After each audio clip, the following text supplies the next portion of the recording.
beneath the vast expanse of the Pacific Ocean, where sunlight fades into endless blue and the seafloor holds secrets older than recorded history, lies perhaps the greatest mystery of human civilization. What if, in those depths, where no eye has seen and no foot has walked for 12,000 years, the ruins of Lemuria still rest in eternal silence? Lemuria. The name itself carries the weight of impossibility, yet refuses to disappear from human consciousness. Born in the mind of a Victorian zoologist trying to solve the puzzle of lemurs scattered across Madagascar and India, this theoretical continent has evolved into something far more profound than its scientific origins ever intended. From geological hypothesis to mystical legend, from occult revelation to archaeological possibility, Lemuria represents that tantalizing space where hard science meets ancient memory, where the rational mind encounters the inexplicable. CTA after 20 seconds. If you're drawn to mysteries like Lemuria that blur the line between legend and possibility, like this video and subscribe to Historic Sleep. Also, comment, where are you from and what time are you watching? I love seeing our global community of seekers light up across the world. Tonight, we embark on a journey that spans continents and centuries, diving deep into the question that has haunted explorers, scientists, and dreamers alike. Could Lemuria have been real? Not merely as metaphor or mystical teaching, but as an actual place where advanced human beings lived, loved, built cities, and ultimately faced a catastrophe so complete that only whispers remain in the collective memory of our species. The story of Lemuria begins not in ancient temples or mystical visions, but in the methodical mind of Philip Lutley Sclater, a British zoologist confronting a puzzle that would not resolve itself through conventional thinking. The year was 1864, and Charles Darwin's revolutionary ideas about evolution were still sending shockwaves through the scientific establishment. Yet even as scholars grappled with the implications of natural selection, Sclater found himself staring at a geographic distribution that seemed to mock the very foundations of biogeography. Lemurs, those peculiar large-eyed primates with their haunting calls and ancient wisdom reflected in amber gazes. They flourished on Madagascar, that vast island sanctuary off the eastern coast of Africa. They thrived in India, across thousands of miles of ocean from their Madagascan cousins. Yet between these two populations, across all the lands and waters that should have provided stepping stones for gradual migration, lemurs were conspicuously absent. No lemur fossils in Arabia, no living populations in the Middle East, no evolutionary trail that could explain how these creatures had leaped across such vast distances to establish thriving communities on opposite sides of the Indian Ocean. For a mind trained in the rigorous logic of Victorian science, this distribution pattern was not merely puzzling, it was impossible. Species did not spontaneously appear in isolated locations without some physical connection explaining their presence. There had to be a bridge, a pathway, a now vanished land that had once connected these distant lemur populations and allowed their ancestors to spread across what now seemed an unbridgeable divide. Sclater's solution was elegant in its simplicity and profound in its implications. If no existing land could explain the lemur distribution, then land that no longer existed must have provided the answer. Somewhere beneath the waters of the Indian Ocean, he proposed, lay the remnants of a vast continent that had once stretched from Madagascar to India, providing the missing link that biogeography demanded. He called it Lemuria, after the puzzling primates whose distribution had revealed its necessity. In Sclater's original conception, Lemuria was purely a scientific hypothesis, a geological requirement demanded by biological evidence. He drew maps showing this theoretical continent stretching across the Indian Ocean, a massive landmass that would have dwarfed modern Australia, connecting what are now isolated islands and coastal regions into a continuous territory where lemurs could have evolved and spread according to the natural laws that governed all other species. The scientific community of the 1860s received Sclater's proposal with the cautious interest it deserved. Here was a testable hypothesis that addressed a genuine biological puzzle, using the accepted principles of geology and evolution. If Lemuria had existed, it would have left traces, geological formations, fossil records, evidence of land bridges and continental connections that could be verified through empirical investigation. Yet even as Sclater presented Lemuria as a straightforward scientific solution to a biogeographical problem, the implications of his theory reached far beyond the distribution of lemurs. If such a massive continent had indeed existed and subsequently disappeared, what did that suggest about the stability of the Earth itself? What forces could have been powerful enough to submerge an entire continent beneath the waves? And most provocatively, if Lemuria had supported complex ecosystems capable of sustaining advanced primates, what other forms of life might have evolved there during the millions of years of its theoretical existence? These questions would soon attract minds far more speculative than Sclater's methodical zoological approach. The seed he had planted in the fertile ground of Victorian scientific curiosity was about to sprout in directions he could never have anticipated, growing from a simple solution to the lemur puzzle into a theory that would challenge fundamental assumptions about human history, geological stability, and the very nature of civilization itself. But in 1864, Lemuria was simply Sclater's answer to a zoological mystery, a lost continent whose existence was demanded by the evidence, named for the creatures whose impossible distribution had revealed its necessity. Little did he know that his scientific hypothesis would soon evolve into something far more complex and controversial than the distribution of any primate species. If Philip Sclater had planted the seed of Lemuria in the soil of scientific necessity, it was Ernst Haeckel who provided the intellectual sunlight and philosophical nutrients that would allow that seed to grow far beyond its original botanical boundaries. Haeckel, the German naturalist whose enthusiasm for Darwin's theories matched only his boldness in extending them into realms that made his more cautious colleagues distinctly uncomfortable, encountered Sclater's Lemurian hypothesis in 1868 and immediately recognized its revolutionary potential.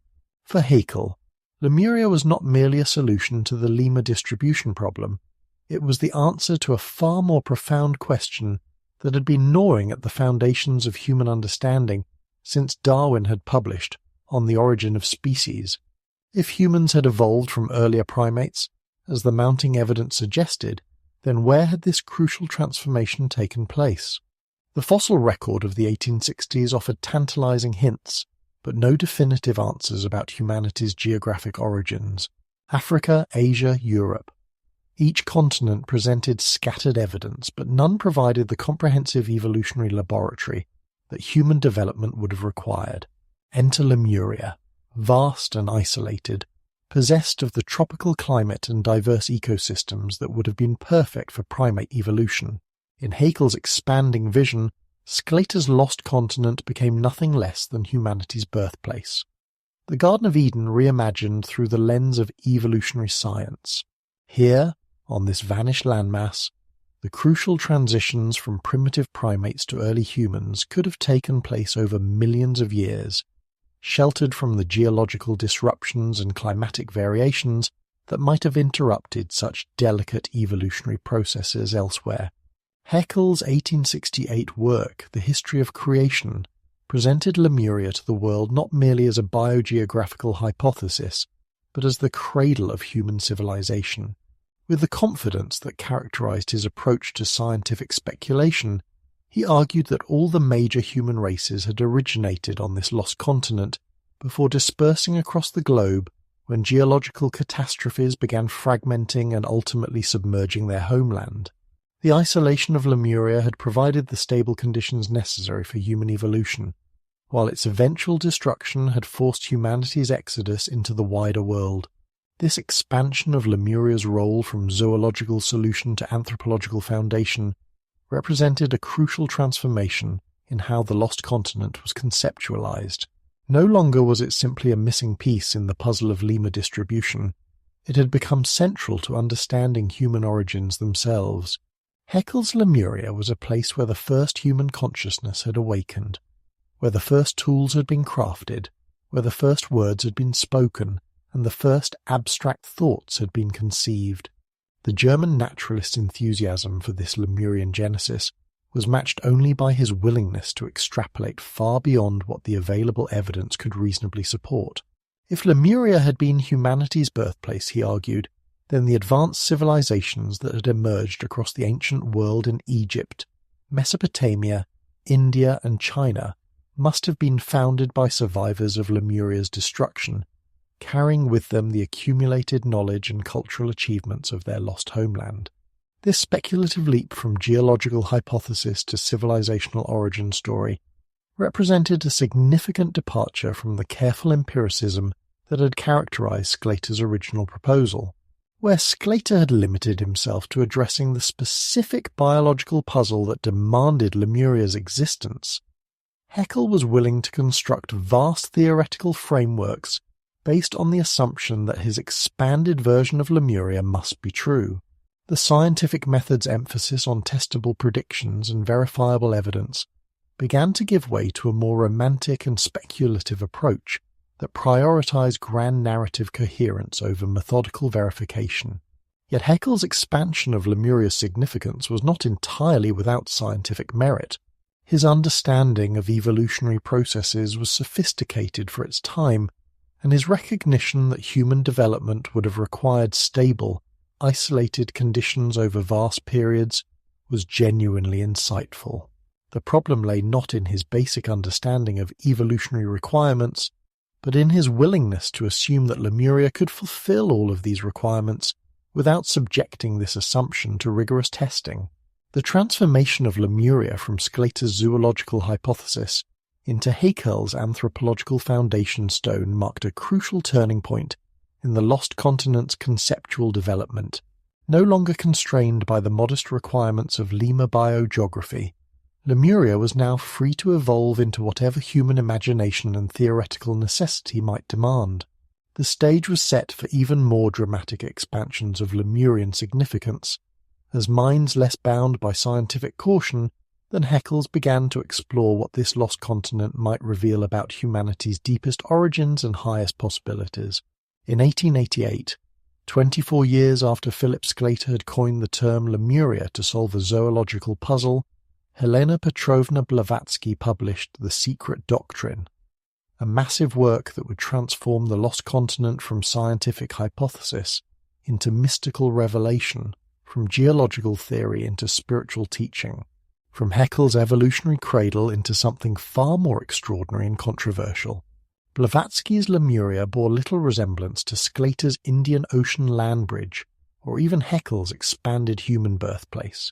In her vision, Lemuria became the homeland of the Third Root race, a civilization of spiritual giants whose advanced consciousness and psychic abilities had developed over millions of years before being destroyed by cosmic forces that operated according to laws unknown to conventional science.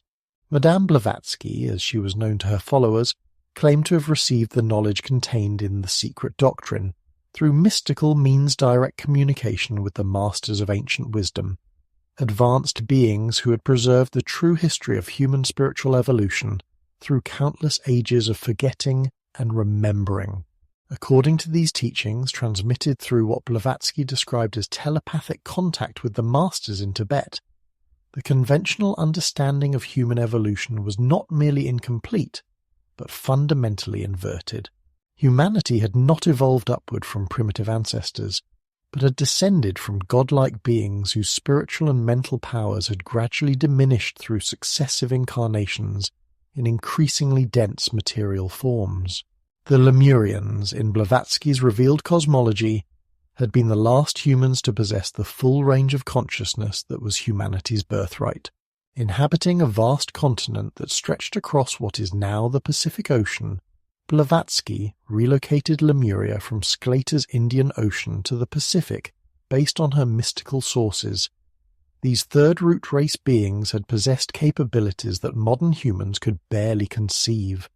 They communicated telepathically, manipulated matter through focused will, and maintained direct conscious contact with spiritual dimensions that remained accessible to them because their consciousness had not yet become fully imprisoned in physical form.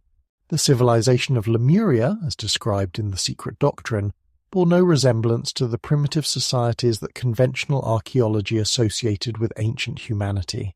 Lemurian cities were vast geometric formations designed to channel cosmic energies, their architecture based on profound understanding of the relationship between form, consciousness, and universal force. Lemurian technology operated through the direct application of spiritual principles to material circumstances, allowing them to accomplish feats that would appear impossible to minds, conditioned by the limitations of purely physical causation. Most significantly, the Lemurians possessed what Blavatsky termed the third eye, a capacity for direct spiritual perception that allowed them to see beyond the veil of material appearance into the deeper structures of reality. This inner vision enabled them to perceive the karmic patterns that connected all life forms, the subtle energetic systems that animated the natural world, and the cosmic cycles that governed the rise and fall of civilizations across vast periods of time. It was this third eye perception that allowed them to foresee their own civilization's approaching destruction, and to take the necessary steps to preserve their essential knowledge for transmission to future root races. The destruction of Lemuria, according to Blavatsky's sources, had occurred not through simple geological catastrophe, but through the operation of cosmic law. As the consciousness of the third root race gradually became more involved with material existence, their psychic and spiritual powers naturally began to diminish. This descent into matter was not an unfortunate accident, but a necessary stage in the cosmic plan, which required consciousness to experience full immersion in physical reality before it could begin the long ascent back to spiritual awareness. The physical destruction of the Lemurian continent through volcanic activity and continental submersion had simply been the external expression of this inner spiritual transformation. Blavatsky's transformation of Lemuria from scientific hypothesis into mystical teaching represented a radical departure from both Sclater's original biological solution and Haeckel's evolutionary speculation. Where her predecessors had remained within the bounds of materialist explanation, even when speculating far beyond available evidence, Blavatsky introduced metaphysical dimensions that placed Lemuria beyond the reach of conventional investigation. Her Lemurians were not simply more advanced humans who had developed superior technology, but beings whose fundamental nature was different from modern humanity's spiritual giants, whose consciousness operated according to laws that transcended the physical principles known to contemporary science. This mystical expansion of Lemurian significance would prove to be both enormously influential and deeply controversial.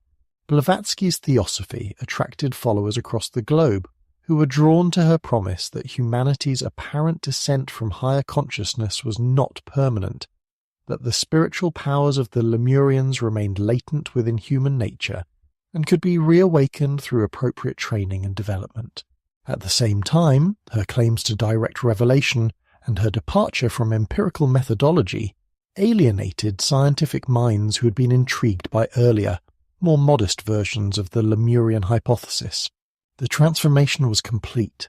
Lemuria had evolved from Sclater's practical solution to a biogeographical puzzle into Blavatsky's vast spiritual teaching about humanity's cosmic origins and destined return to higher consciousness. The lost continent was no longer simply missing from the world's geography.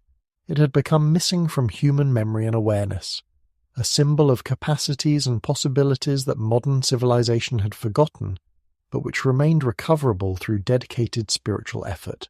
By 1926, 38 years after Blavatsky's secret doctrine had transformed Lemuria into a mystical teaching, the lost continent underwent yet another metamorphosis at the hands of James Churchward, a British-American inventor and engineer whose claims about the Pacific's vanished civilization would capture popular imagination while further distancing the concept from its scientific origins. Churchward's contribution to Lemurian lore was both more specific and more fantastic than any previous version. He claimed to possess actual ancient records of the lost continent's existence, and he gave it a new name that would resonate through popular culture for decades to come: Mu. According to Churchward's account, his knowledge of Mu began with a chance encounter in an Indian temple during his youth. where an elderly priest showed him a collection of ancient tablets written in a mysterious script that no other scholar had been able to decipher. Through months of patient study with the priest, Churchward claimed to have unlocked the meaning of these Nacal tablets, which contained nothing less than the complete history of humanity's first and greatest civilization. The tablets, as Churchward interpreted them, revealed that Mu, his preferred name for the Pacific Lemuria, had been a continent-sized landmass stretching from Hawaii to Easter Island, from the Marianas to Samoa, encompassing virtually the entire central and southern Pacific Ocean. This vast territory had supported not the millions of inhabitants that Haeckel had imagined, or even the spiritually advanced beings that Blavatsky had envisioned, but a staggering population of 64 million souls, organized into a highly sophisticated civilization that had flourished for over 50,000 years before its catastrophic destruction, approximately 12 surreal years ago. The civilization of Mu, as described in Churchward's books beginning with The Lost Continent of Mu in 1926, represented the pinnacle of human achievement. The Muyans, as he termed the inhabitants, had developed advanced sciences, constructed magnificent cities, and established colonies throughout the Pacific and beyond. Their technology, while never described in detail, was clearly superior to that of the modern world, allowing them to construct massive stone monuments, navigate vast oceanic distances, and maintain communication across their far-flung empire. Most remarkably, Churchward claimed that virtually all subsequent human civilizations had been founded by refugees from Mu's destruction. The ancient cultures of Egypt, India, China, Central America, and even Europe could trace their origins to Muyan colonists who had escaped the cataclysm that destroyed their homeland and carried the knowledge of their advanced civilization to the far corners of the earth. The similarities in mythology, architecture, and cultural practices that anthropologists observed among widely separated ancient peoples were not the result of independent development or cultural diffusion, but evidence of their common Muyan heritage. The destruction of Mu, according to the Nacal tablets as interpreted by Churchward, had been swift and complete. Massive volcanic explosions and earthquakes had shattered the continent's geological foundations, causing the entire landmass to sink beneath the Pacific waves in a matter of days. The few survivors who escaped in boats to distant shores had been left with the heartbreaking task of preserving whatever they could remember of their lost homeland's achievements while adapting to far more primitive conditions in their places of refuge. Churchward's version of the Lost Continent story differed significantly from both the scientific hypotheses that had preceded it and the mystical teachings that Blavatsky had developed. Unlike Sclater's modest biogeographical solution or Haeckel's evolutionary speculation, Mu was presented as historical fact based on documentary evidence. Unlike Blavatsky's spiritually advanced Third Root race, the Muyans were recognizably human, differing from modern people not in their fundamental nature but simply in their technological and cultural achievements. This apparent grounding in physical evidence made Churchward's claims simultaneously more credible and more vulnerable than earlier versions of the Lemurian story. On one hand, the existence of actual tablets describing Mu's history seemed to provide the kind of concrete proof that had been lacking in previous accounts. On the other hand, the complete absence of these crucial tablets from any public collection, and Churchward's inability to provide independent verification of their contents, left his claims open to the charge of simple fabrication. The scientific community's response to Churchward's Mu was swift and decisive. Geologists pointed out that the Pacific Ocean floor showed no evidence of recently submerged continental land masses. Archaeologists noted that the cultural similarities Churchward attributed to Mayan influence could be explained through known patterns of human migration and cultural exchange. Linguists found no evidence of the Proto-Mayan language that would have been necessary to support his claims about the continent's far-flung colonial empire. Yet despite or perhaps because of this scientific rejection, Churchward's Mu captured popular imagination in ways that earlier versions of Lemuria had not. His specific claims about population numbers, dates, and geographical extent gave the lost continent a concreteness that made it seem more real than abstract. His assertion that ancient tablets documented Mu's existence suggested that proof of the lost continent might someday be found and verified. Most appealingly, his portrayal of Mu as humanity's first great civilization offered hope that modern technological achievements were not unprecedented, but represented a return to capabilities that humans had once possessed and lost. The transformation was now complete in its popular form.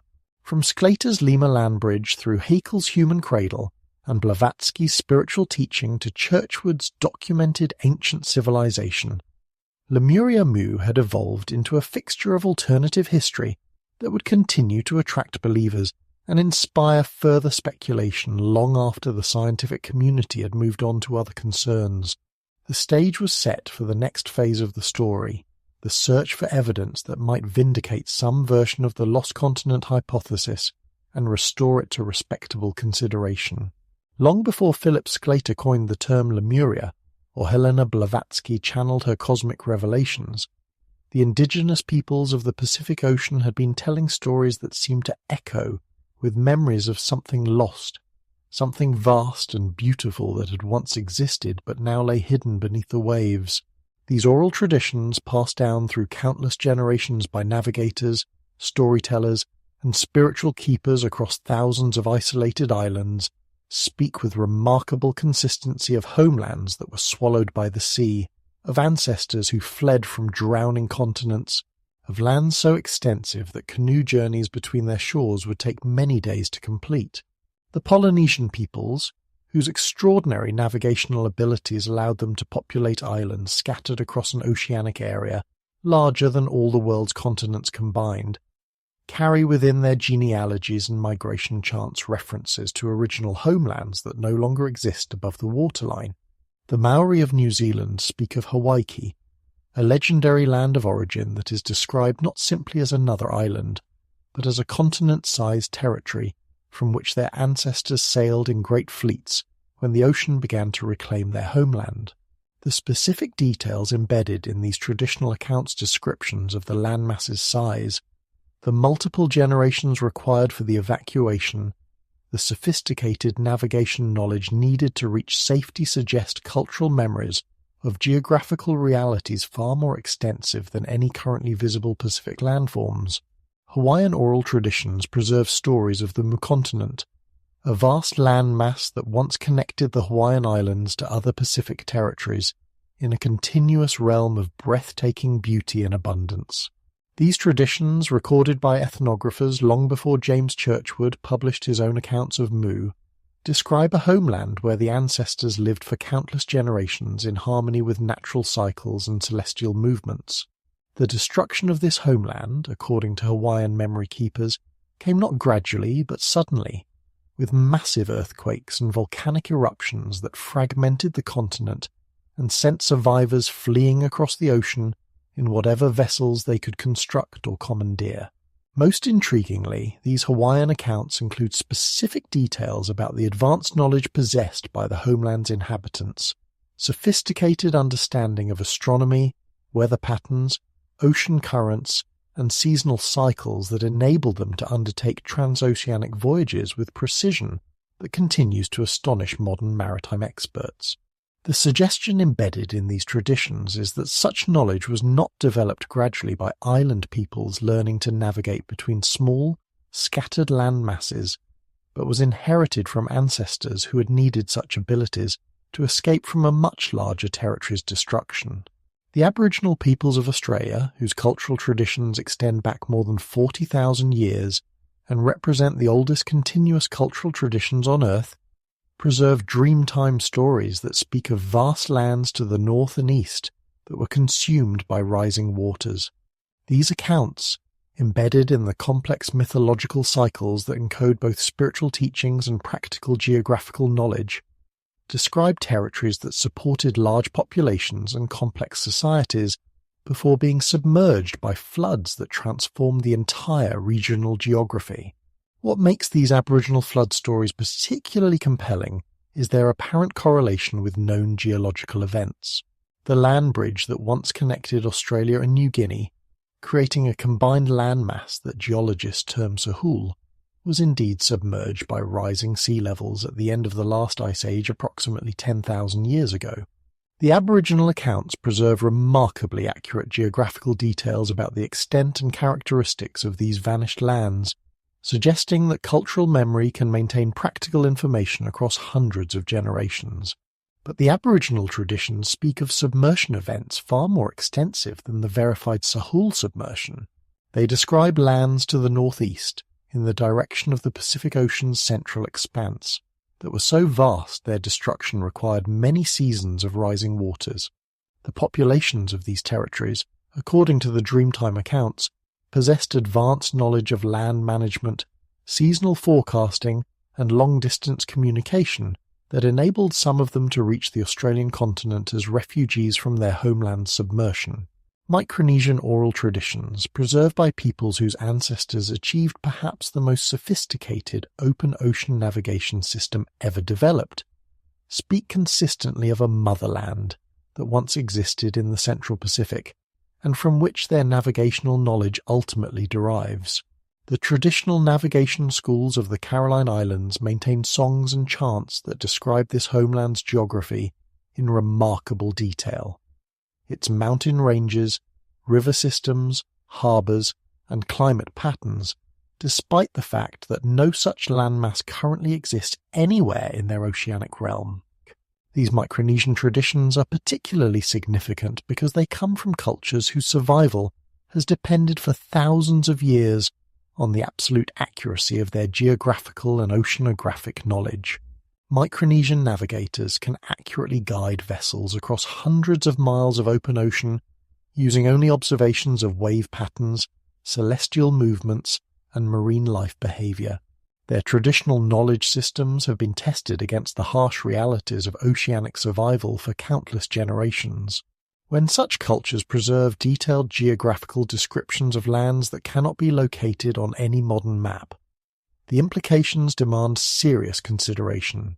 The consistency of these Pacific Island traditions becomes even more remarkable when considered alongside their isolation from each other. The various Polynesian, Micronesian, and Melanesian populations developed their cultures in relative isolation across vast oceanic distances. Yet their oral traditions speak with striking consistency of ancestral homelands that were far larger than any currently existing Pacific landforms. The specific details they preserve, the timeframes of destruction, the nature of the geological catastrophes, the advanced knowledge of the homeland populations, the patterns of refuge and resettlement, align in ways that would be difficult to explain if these traditions were simply independent mythological creations. Perhaps most significantly, these indigenous Pacific traditions were collected and recorded by ethnographers long before the modern concept of Lemuria had penetrated popular consciousness in the Pacific region. The Polynesian accounts of Hawaii, the Hawaiian stories of the Mid-continent, the Micronesian motherland traditions, and the Aboriginal Dreamtime flood cycles were all documented by researchers who had little or no familiarity with the theoretical speculations of Sclater, Haeckel, Blavatsky, or Churchward, or the concordance between these independent indigenous traditions and the various theoretical versions of Lemuria cannot be attributed to cultural contamination or the influence of Western ideas on native storytelling. These oral traditions represent perhaps the most compelling evidence that something like Lemuria might actually have existed. Not necessarily the advanced spiritual civilization that Blavatsky envisioned, or the technologically sophisticated empire that Churchward described, but some form of substantial Pacific landmass that supported significant populations before being submerged by geological forces operating within the time frame preserved in human cultural memory. Thousands of miles from the Pacific Islands where oral traditions speak of drowned homelands, the Tamil-speaking peoples of South India and Sri Lanka have preserved literary traditions that seem to echo with their own memories of a lost continent. These traditions, embedded in some of the oldest written literature in the world, speak of Kumari Kandama, vast land mass that once extended southward from the Indian subcontinent into what is now the Indian Ocean, supporting a sophisticated Tamil civilization for thousands of years before being progressively consumed by rising seas. The parallels between these Tamil literary traditions and the theoretical Lemuria of 19th century science are so striking that some scholars have suggested the Tamil accounts might preserve actual cultural memories of the landmass that Philip Sclater hypothesized to explain lemur distribution. The Tamil traditions of Kumarikandam are preserved in the Sangam literature, a collection of ancient poems and texts that represents one of the oldest bodies of secular literature in any language. According to these sources, Tamil civilization originally flourished on a continent that extended far to the south of present-day India, encompassing territory that is now submerged beneath the waters of the Indian Ocean.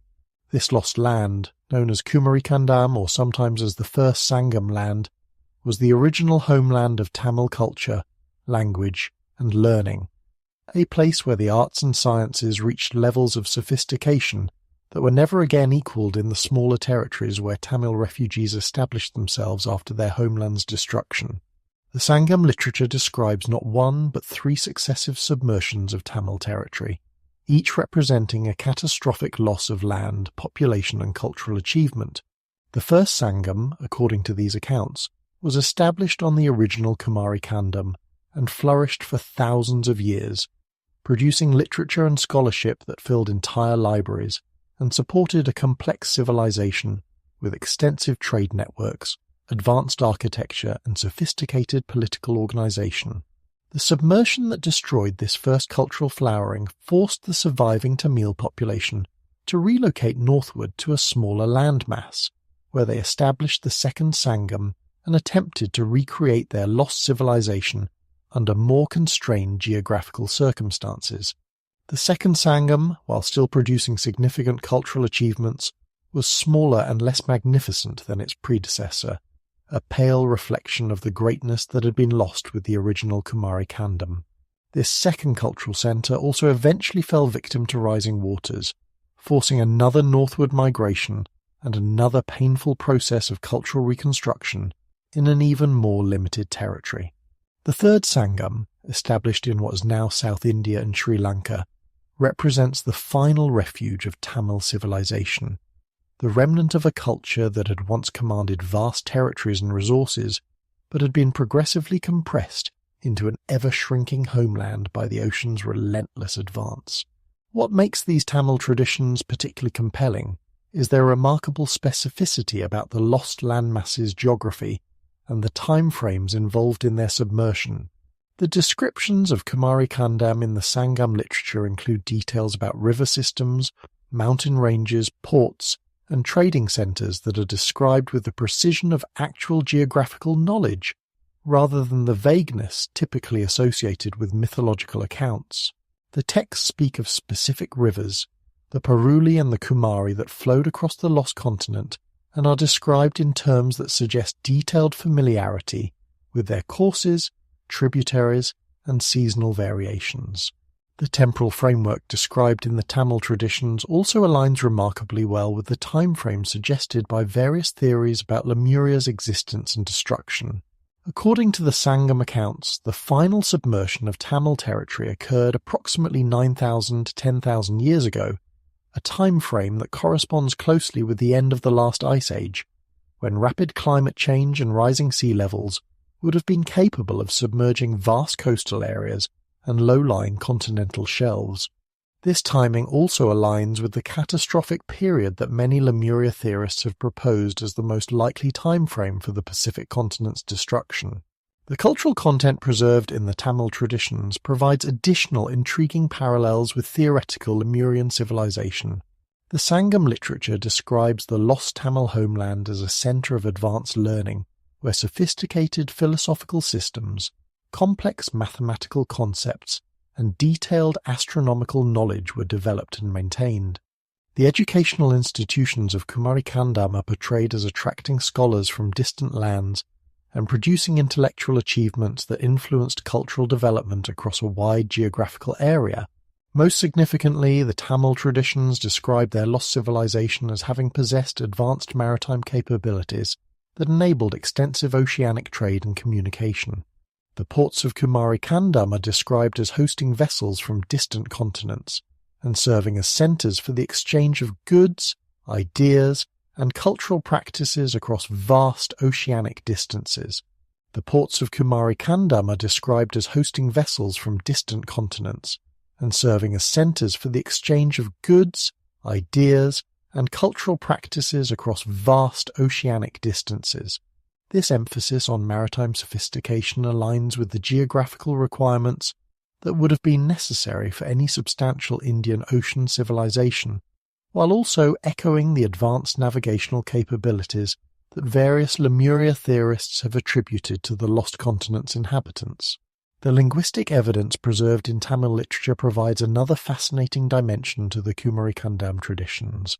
The Sangam texts claim that the Tamil language reached its highest level of development and purity in the lost homeland, and that the versions of Tamil spoken in the surviving territories represent degraded remnants of the original linguistic achievement. This claim is supported by the extraordinary antiquity and sophistication of classical Tamil literature, which displays grammatical complexity and poetic refinement that seem to emerge fully formed rather than developing gradually from simpler antecedents. Some Tamil scholars have argued that the language's sophisticated structure and extensive vocabulary could only have developed over many thousands of years in a large, stable cultural environment, precisely the kind of setting that Kumarikandam would have provided.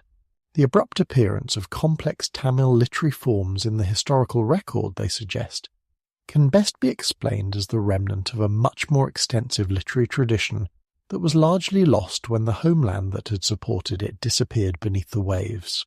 The preservation of these Tamil traditions in written literature gives them a different character from the oral traditions maintained by Pacific Island cultures.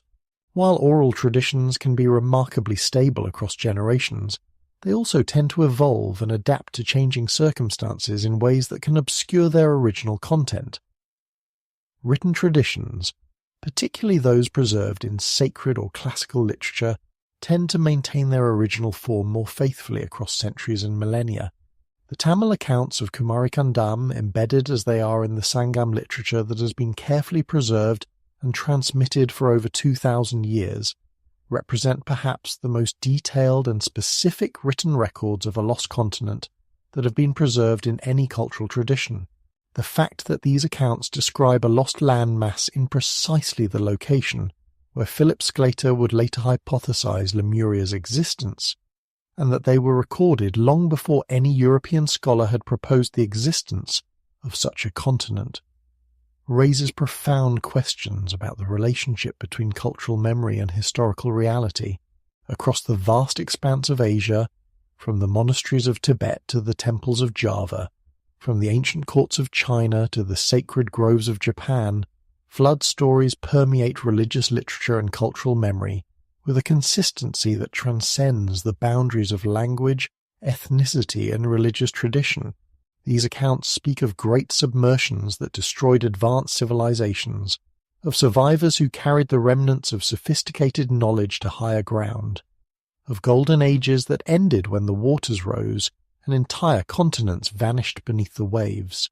While Western scholars have often interpreted these stories as variations of Middle Eastern flood myths or as symbolic representations of spiritual truths, a careful examination of Asian flood traditions reveals distinctive elements that seem to echo with memories of specifically oceanic catastrophes involving land masses that once existed in what are now the waters of the Pacific and Indian Oceans.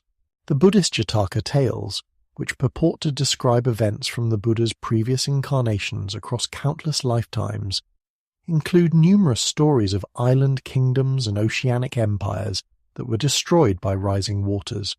These accounts, embedded in literature that dates back over 2,000 years, describe civilizations that existed on vast land masses in the Southern Seas territories that supported complex societies with advanced knowledge of astronomy, mathematics, and natural philosophy.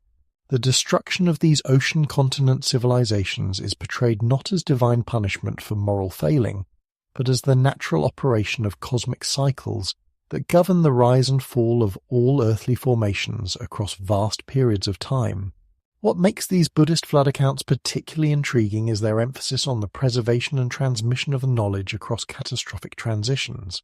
Many of the Jataka tales describe wise teachers and learned communities that recognized the approaching destruction of their homelands and took elaborate precautions to ensure that essential knowledge would survive the coming catastrophe. These stories speak of libraries that were evacuated, of sacred texts that were carried to safety, of teaching traditions that were transmitted to disciples in distant lands before the waters rose and the original centers of learning disappeared forever. The Hindu Puranas, vast compendiums of mythological and historical material that encode thousands of years of cultural memory, describe cyclical destructions and recreations of the world that operate on timescales measured in millions of years. Within these cosmic cycles, the Puranas frequently reference the submersion of advanced civilizations that had developed sophisticated technologies and accumulated vast stores of spiritual and practical knowledge. The Matsya Purana specifically describes the rescue of the Vedas, the foundational sacred texts of Hindu civilization, from a great flood that destroyed the previous world age, suggesting that current human knowledge represents fragments recovered from an earlier, more complete understanding that was largely lost when its original cultural context disappeared beneath rising waters. These Hindu accounts are particularly notable for their descriptions of the advanced capabilities possessed by pre-flood civilizations. The Puranas speak of Vimanas, aerial vehicles that could traverse vast distances instantaneously, and of communication systems that enabled instantaneous contact across oceanic distances. While modern interpreters often dismiss these descriptions as mythological fantasy, the specific technical details embedded in Puranic accounts suggest they may preserve cultural memories of actual technological capabilities that were developed by civilizations whose physical remains now lie beneath the ocean floor. Chinese historical texts, compiled by scholars whose traditions of careful record-keeping extend back over 3,000 years, include references to eastern lands across the Great Water that once supported flourishing kingdoms but were lost to flood and earthquake. The Book of Mountains and Seas, Shanhai Jing, one of the oldest geographical texts in Chinese literature, describes territories in the Eastern Ocean that were inhabited by people possessing unusual abilities and advanced knowledge. These Eastern kingdoms are portrayed as having maintained trade and cultural exchange with the Chinese mainland before being destroyed by geological catastrophes that fragmented their territories and scattered their populations. The consistency of these Chinese references to lost eastern lands becomes particularly significant when considered alongside geological evidence suggesting that sea levels were indeed much lower during much of the period covered by early Chinese historical memory. The East China Sea and the areas that are now submerged between the Chinese mainland and Japan would have included extensive territories that could have supported substantial populations before being inundated by post-glacial sea level rise. Japanese Shinto traditions preserve stories of underwater kingdoms and submerged cities that are described in remarkably specific geographical and architectural detail. The legend of Rugujo, the underwater palace of the Dragon King, includes precise descriptions of the palace's construction, the organization of its inhabitants, and the advanced technologies that enabled life beneath the ocean's surface. While these stories are often interpreted as pure mythology, their inclusion of specific technical and organizational details suggests they may preserve cultural memories of actual underwater ruins encountered by Japanese divers and fishermen over many generations. More significantly, Japanese folklore includes numerous accounts of entire islands and coastal territories that were submerged by earthquakes and tsunamis within human memory.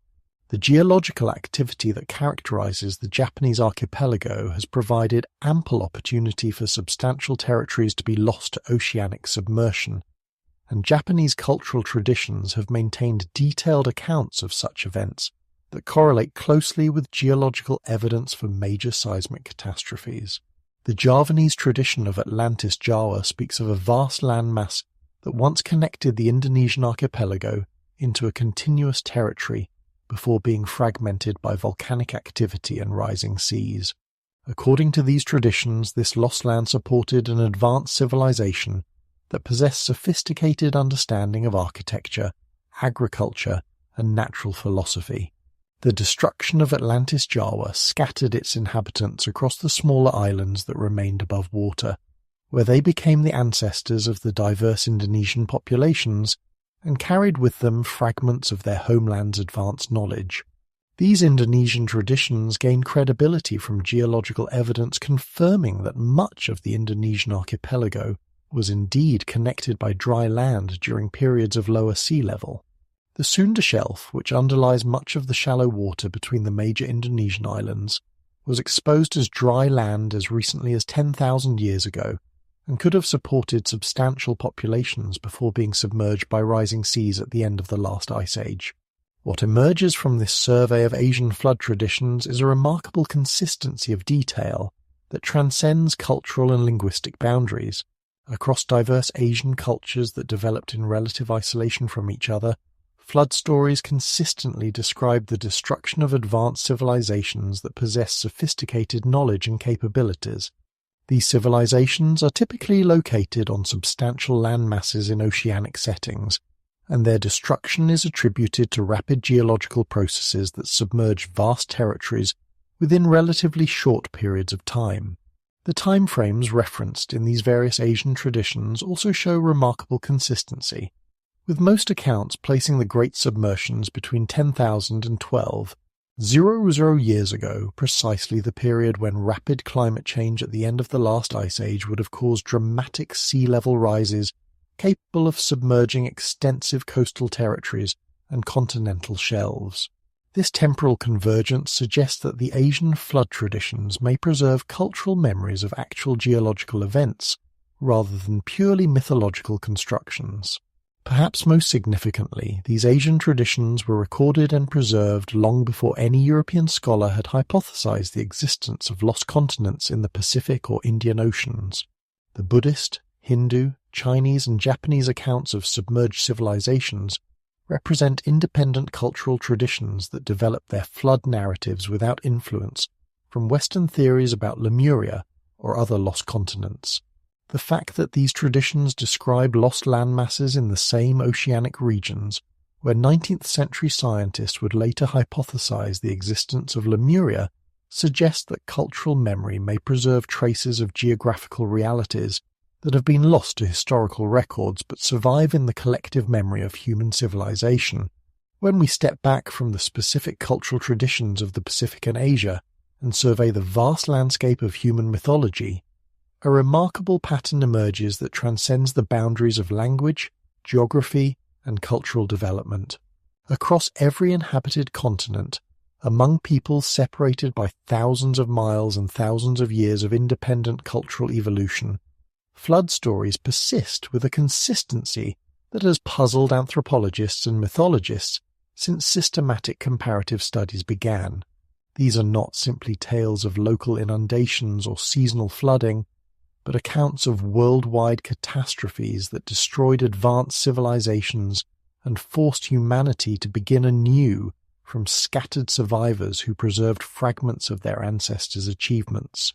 The global distribution of flood myths is so comprehensive that it would be easier to identify cultures that do not possess such traditions than to catalogue those that do.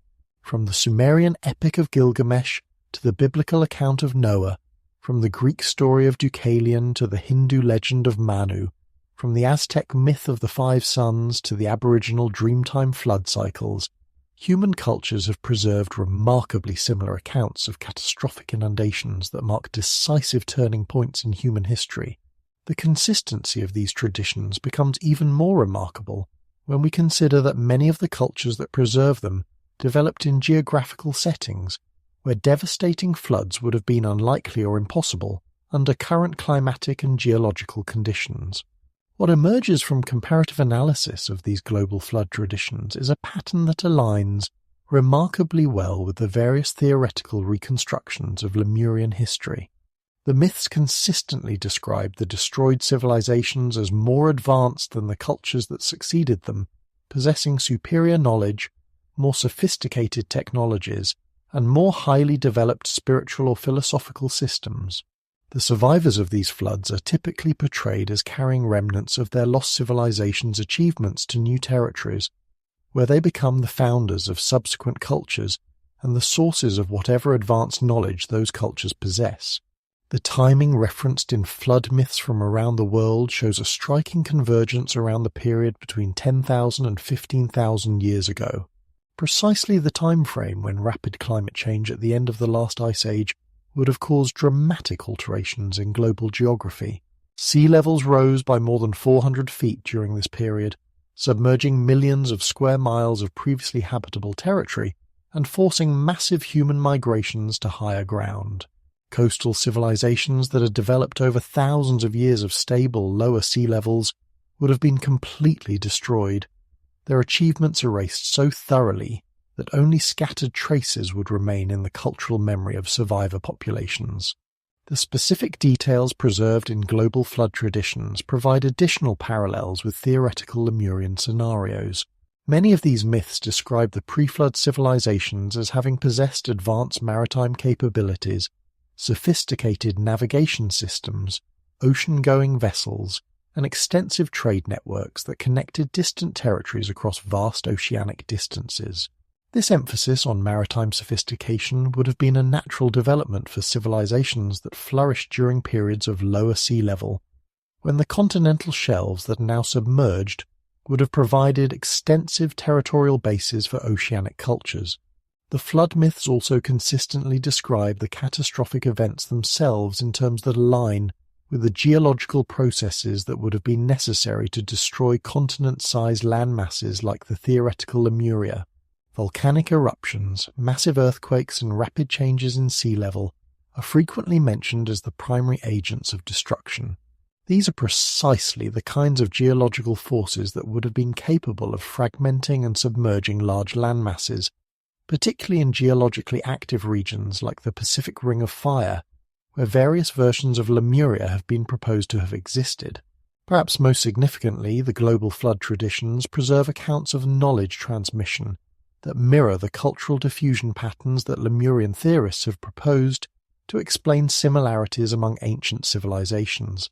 According to many flood myths, the survivors of the catastrophic submersions carried with them not only their lives, but also the essential knowledge of their destroyed civilization's agricultural techniques, astronomical observations, architectural principles, and spiritual teachings that they transmitted to the peoples among whom they found refuge.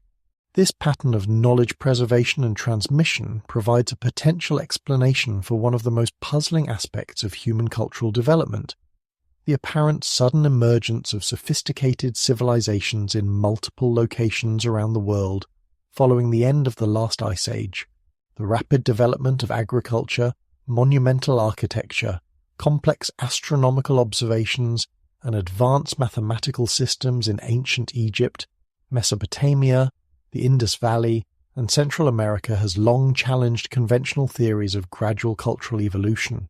If these achievements were not independently developed by each civilization, but were inherited from refugee populations carrying the knowledge of destroyed oceanic civilizations, their simultaneous appearance becomes more comprehensible. The linguistic evidence embedded in flood traditions provides another intriguing parallel with Lemurian scenarios. Many cultures preserve flood stories in their most ancient and sacred languages, linguistic forms that are often archaic compared to the everyday speech of the cultures that maintain them. This suggests that the flood traditions were inherited from earlier populations and have been preserved in their original linguistic forms, even as the languages of the preserving cultures evolved in different directions. The preservation of these traditions in archaic linguistic forms implies that they represent some of the oldest elements in human cultural memory accounts that have been maintained with special care precisely because they were understood to preserve essential information about human origins and the relationship between current civilizations and their vanished predecessors. The fact that these archaic flood accounts show such remarkable consistency across cultures that developed in complete isolation from each other suggests that they may preserve memories of actual historical events rather than independent mythological creations.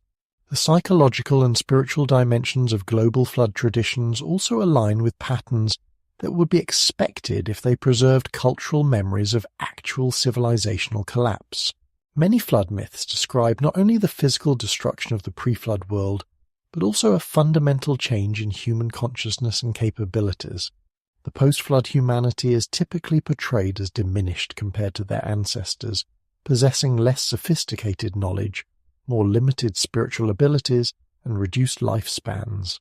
This pattern of degenerative change, rather than progressive development, aligns with the Lemurian narrative that humanity has descended from more advanced ancestors rather than evolved upward from primitive origins. The moral and spiritual lessons embedded in flood traditions also reflect themes that would naturally arise from cultural memories of civilizational collapse. Many of these myths emphasize the importance of environmental harmony, the dangers of technological hubris, and the necessity of maintaining spiritual and ethical development alongside material progress. These themes suggest that the flood traditions may preserve not only memories of what was lost, but also hard-won wisdom about the conditions that led to the original catastrophes. When considered as a collective body of evidence, the global flood traditions present a remarkably consistent picture that aligns closely with various theoretical reconstructions of Lemurian history. The worldwide distribution of these traditions, their consistency of detail across isolated cultures, their convergence on specific timeframes that match known geological events, and their preservation of advanced knowledge patterns all suggest that they may indeed preserve cultural memories of actual historical events, involving the destruction of advanced oceanic civilizations during the catastrophic climate changes that marked the end of the last ice age. The question that emerges from this analysis is whether such detailed and consistent cultural memories could be maintained across hundreds of generations unless they were based on actual historical experience. The global flood traditions may represent humanity's collective memory of the Lemurian catastrophe, preserved not in physical artifacts or written records, which would have been destroyed along with the civilizations that created them, but in the most durable form of information storage available to pre-literate societies, the carefully maintained oral traditions that encode essential cultural knowledge across vast spans of time. The early decades of the 20th century witnessed one of the most profound revolutions in scientific understanding since Darwin had proposed the theory of evolution.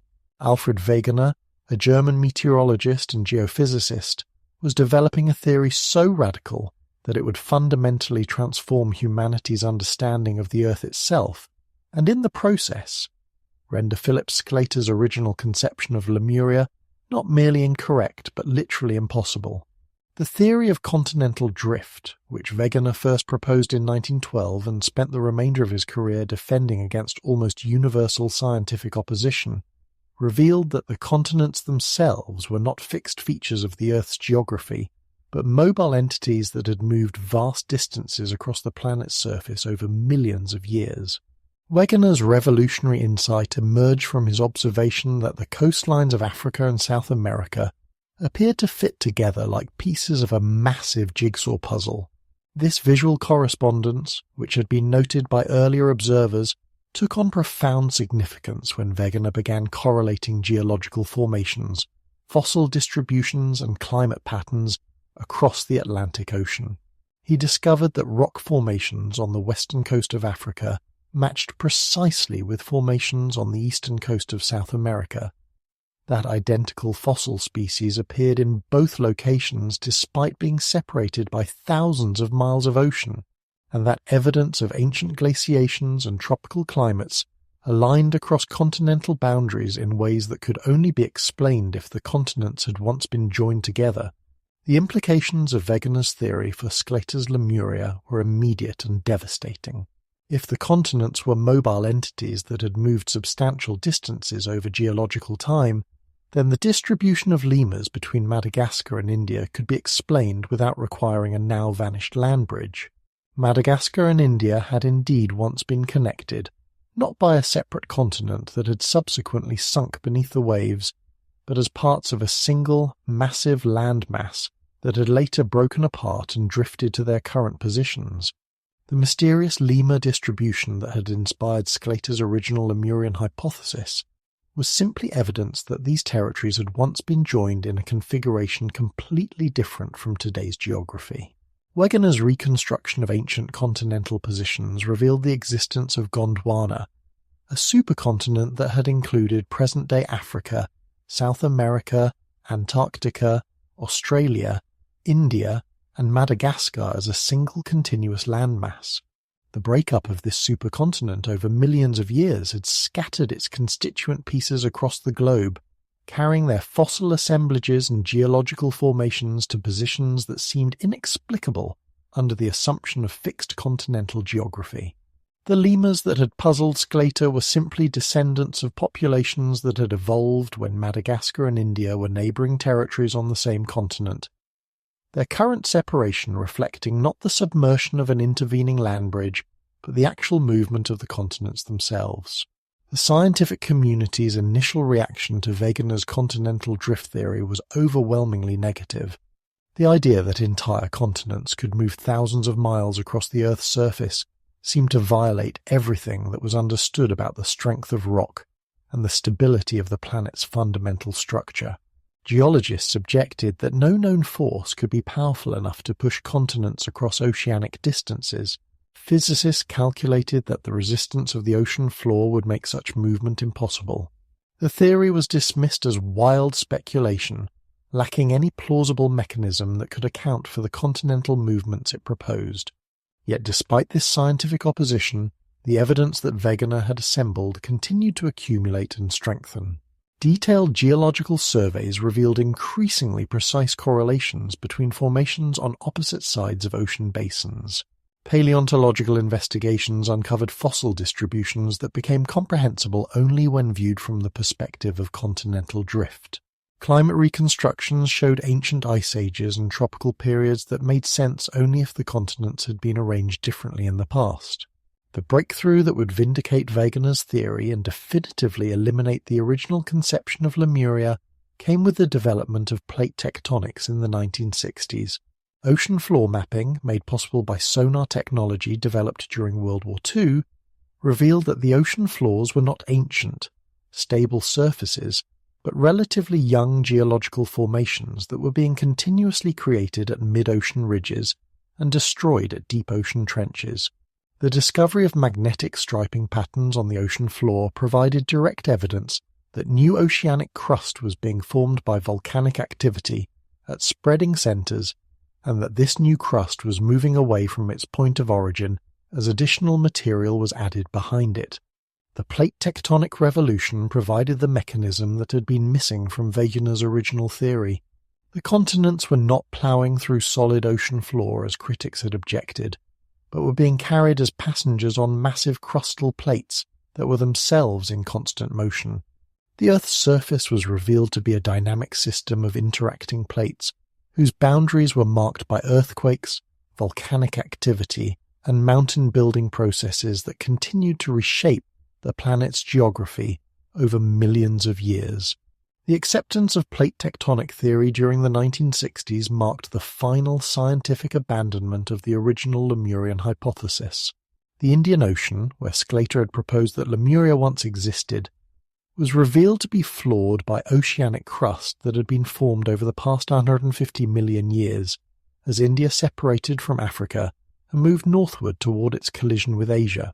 No large continental landmass had existed in the central Indian Ocean during the time frames that would have been relevant to lemur evolution or human prehistory. The geological evidence was clear and unambiguous. Sclater's Lemuria was not merely unsupported by evidence, it was contradicted by everything that was now understood about the structure and history of the Earth's crust. This scientific revolution left proponents of various Lemurian theories in a difficult position. The original biogeographical justification for Lemuria's existence had been eliminated, but the accumulated cultural and speculative interest in the lost continent was too substantial to be easily abandoned. The solution that emerged was to relocate Lemuria from the Indian Ocean, where its existence was now impossible, to the Pacific Ocean, where geological conditions might potentially have allowed for the existence and subsequent destruction of a large landmass within the time frames that various theories required. This relocation of Lemuria from the Indian to the Pacific Ocean represented more than a simple geographical adjustment. It marked a fundamental transformation in the nature of the Lemurian hypothesis itself. Where Sclater's original Lemuria had been proposed as a straightforward scientific solution to a specific biological puzzle, the Pacific Lemuria that emerged from the wreckage of continental drift represented a speculative possibility rather than a scientific necessity. The Lima distribution problem that had inspired the original hypothesis was now solved through plate tectonics, leaving Pacific Lemuria without the empirical foundation that had given the original concept its scientific credibility. Yet this transformation also opened new possibilities for Lemurian speculation that had not existed within the constraints of the original biogeographical framework. The Pacific Ocean, unlike the well-mapped Indian Ocean, contained vast areas that remained unexplored and poorly understood. Its geological history was more complex and less certain than that of other oceanic regions, involving intricate patterns of volcanic activity, crustal formation, and continental margin evolution that might potentially have allowed for geological processes that had not occurred elsewhere. The death of the original Lemuria at the hands of continental drift theory thus marked both an ending and a beginning in the continent's conceptual evolution. The scientific foundation that had supported Sclater's hypothesis was definitively eliminated, but the cultural and speculative investment in Lemurian concepts had become too substantial to disappear entirely.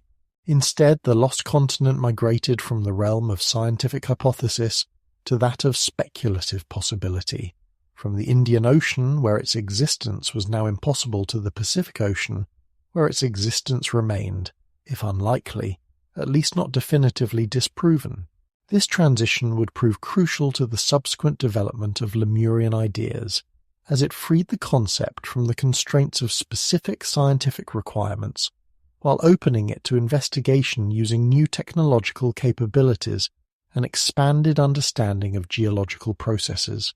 The stage was set for a new phase in the Lemurian story, one in which advanced technology would search the Pacific depths for evidence of the lost continent that continental drift had displaced from its original home, but had not entirely destroyed as a theoretical possibility.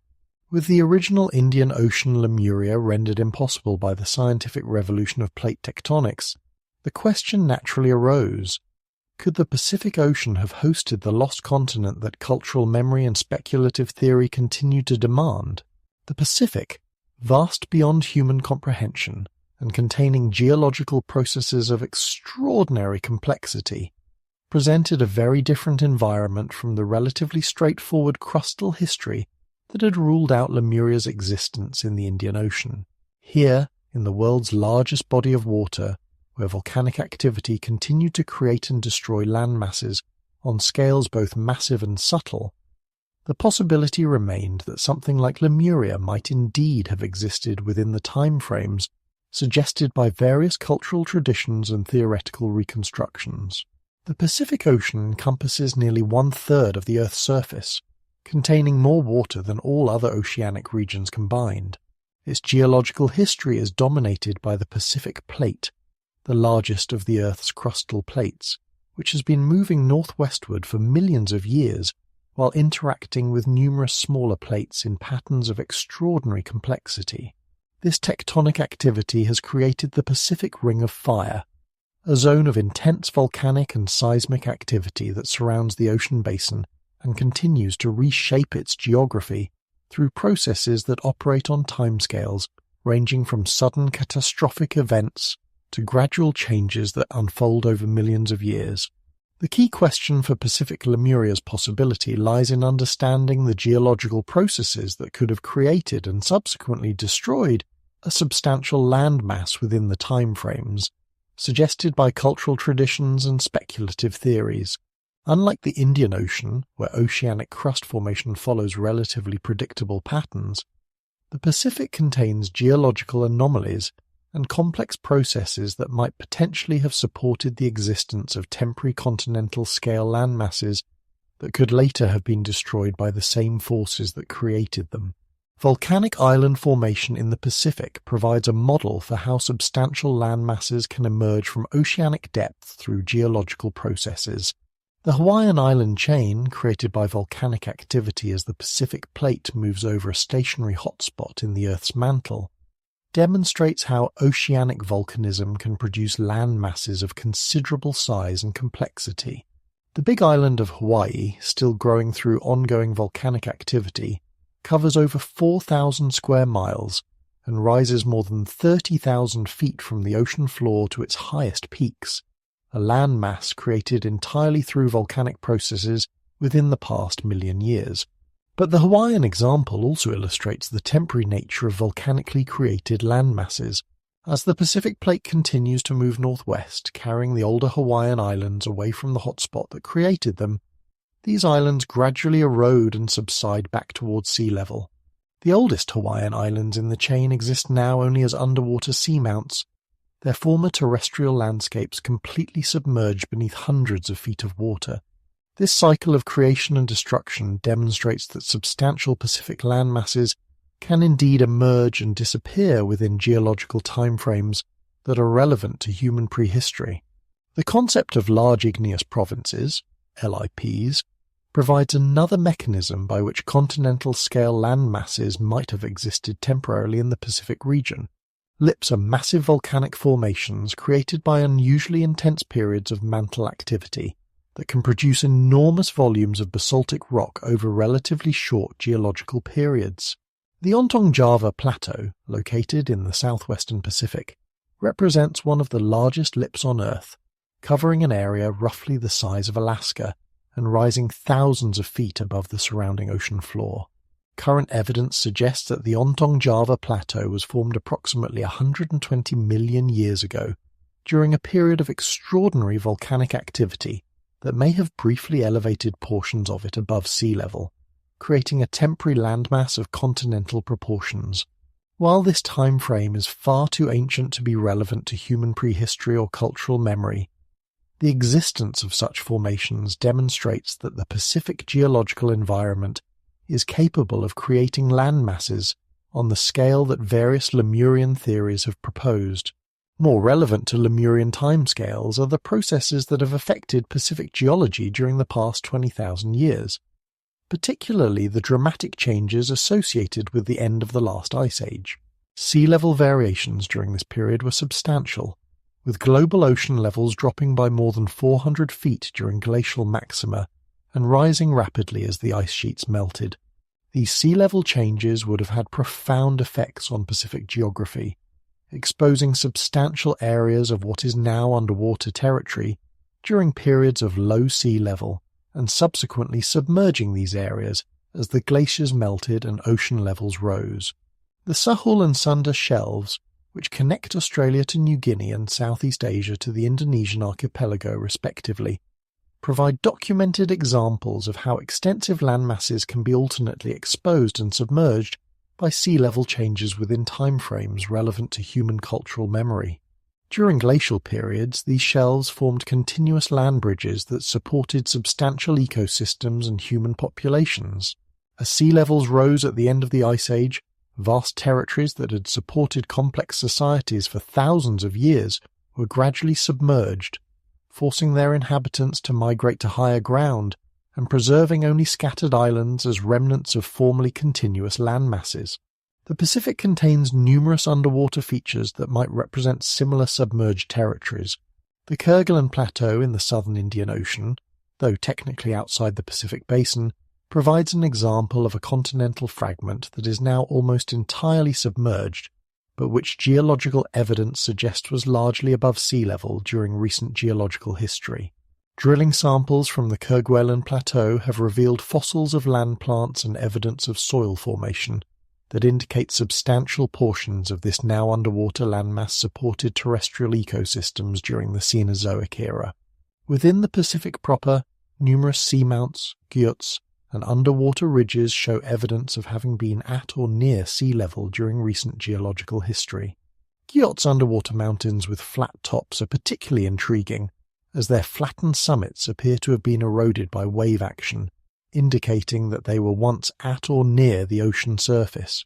Some Pacific guyos show evidence of coral reef formation, requiring shallow water conditions that would have brought their summits much closer to sea level than their current depth suggest. The timing of Pacific geological activity also aligns with the time frames suggested by various cultural traditions regarding Lemurian destruction. The period between 10,000 and 15,000 years ago, when most flood myths place their catastrophic events, was marked by extraordinary geological activity in the Pacific region. The rapid climate change associated with the end of the Ice Age triggered increased volcanic activity, seismic events, and other geological processes that would have been capable of creating rapid changes in Pacific geography. Evidence from Pacific island chains suggests that some substantial landmasses may indeed have been lost to submersion during this crucial period. Radiocarbon dating of coral formations and sediment cores from various Pacific locations indicates periods of rapid sea level change and geological activity that correlate closely with the timeframes referenced in flood traditions from Pacific cultures. While this evidence does not prove the existence of a continent-sized Lemuria, it does demonstrate that significant geographical changes occurred in the Pacific during the period when cultural traditions suggest that major land masses were lost to submersion. The possibility of Pacific Lemuria is further supported by the complex interaction between tectonic activity and sea level change that characterizes the region. Unlike passive continental margins where sea level change is the primary factor determining land exposure, the Pacific's active margins involve ongoing tectonic processes that can rapidly elevate or depress large areas of crust. Tectonic uplift could have temporarily elevated portions of the Pacific floor above sea level, creating substantial land masses that were subsequently destroyed by volcanic activity, seismic events, or tectonic subsidence. Modern technology has revealed that the Pacific floor contains numerous geological features that were unknown to earlier investigators, and that suggest more complex processes of land formation and destruction than were previously recognized. Underwater surveys using advanced sonar and submersible technology have revealed vast underwater mountain ranges, complex ridge systems, and evidence of rapid geological changes that indicate the Pacific geological environment is far more dynamic than was previously understood. The question of Pacific Lemuria's possibility thus cannot be answered with the same definitiveness that ruled out Indian Ocean Lemuria. While no direct evidence has been found for a continent-scale landmass that existed and was destroyed within human cultural memory, the geological processes operating in the Pacific region are complex enough and poorly enough understood that such a landmass remains within the realm of possibility. The challenge now is to search for direct evidence, geological, archaeological, or oceanographic, that might confirm or refute the various theories that have relocated Lemuria from its original Indian Ocean setting to its new Pacific home. The Pacific Plate, spanning nearly 40 million square miles and representing the largest of the Earth's tectonic plates, presents a geological canvas vast and complex enough to accommodate the most ambitious theories about Lemuria's possible existence. This massive crustal formation, continuously in motion at rates of several inches per year, has been reshaping Pacific geography for millions of years through processes that create and destroy land masses on scales both subtle and spectacular. Understanding the Pacific Plate's structure and history is crucial to evaluating whether the geological conditions necessary for Lemurian civilization could have existed within the time frame suggested by cultural traditions and theoretical reconstructions. The Pacific Plate's most distinctive characteristic is its mobility. Unlike the relatively stable continental plates that host the world's major landmasses, the Pacific Plate is in constant motion, carrying whatever features exist on its surface along predictable trajectories that can be calculated and verified through geological investigation. This motion has created the Hawaiian island chain, as the plate moves over a stationary mantle hotspot, producing a linear sequence of volcanic islands whose ages increase with distance from the currently active Big Island. But this same process also demonstrates how the Pacific Plate's motion inevitably carries landmasses away from their points of origin, subjecting them to erosion, subsidence, and eventual submersion as they age. The implications of this process for Lemurian theories are profound. Any substantial landmass that might have existed on the Pacific Plate would have been subject to the same processes of formation, movement, and eventual destruction that characterize all features in this geological environment. A hypothetical Lemurian continent could have been created through intensive volcanic activity at a time when the Pacific Plate was positioned over areas of unusual mantle activity, allowing massive eruptions to build land masses of continental scale. Subsequently, as the plate continued its northwestern motion, this Lemurian landmass would have been carried away from its volcanic source, beginning the process of erosion and subsidence that would eventually return it to the ocean floor. The timeframes involved in these processes align remarkably well with various cultural traditions about Lemuria's existence and destruction. Volcanic island formation in the Pacific can proceed extremely rapidly when mantle conditions are favorable, with some Hawaiian volcanic events producing substantial landmass additions within periods measured in years rather than millennia. Conversely, the erosion and subsidence of volcanic landmasses can also proceed rapidly under certain conditions, particularly when the underlying crustal structure becomes unstable due to tectonic stress or changes in mantle activity. Evidence for rapid Pacific landmass destruction exists throughout the ocean basin in the form of seamounts and guyot underwater mountains that rise thousands of feet above the surrounding ocean floor, but remain hundreds or thousands of feet below the surface. Many of these features show clear evidence of having been at or near sea level during relatively recent geological history. The flattened tops of guyots, eroded by wave action when they were at sea level, and the coral reef formations found on many seamounts which require shallow water conditions to develop, demonstrate that substantial Pacific landmasses have indeed been lost to submersion within geological timeframes that could potentially overlap with human cultural memory. The Emperor Seamount chain, which extends northwestward from the Hawaiian Islands for more than 3,000 miles, provides a documented example of how Pacific Plate motion can carry substantial land masses to destruction. This underwater mountain range represents the remnants of volcanic islands that were created by the same Hawaiian hotspot that continues to build the current Hawaiian Islands. As these ancestral Hawaiian islands were carried northwest by Pacific Plate motion, they gradually eroded and subsided until they became completely submerged, leaving only their underwater foundations as evidence of their former existence above sea level. Radiometric dating of materials recovered from the Emperor Seamounts reveals that some of these now submerged landmasses were at sea level as recently as 10 million years ago, and possibly more recently for some features.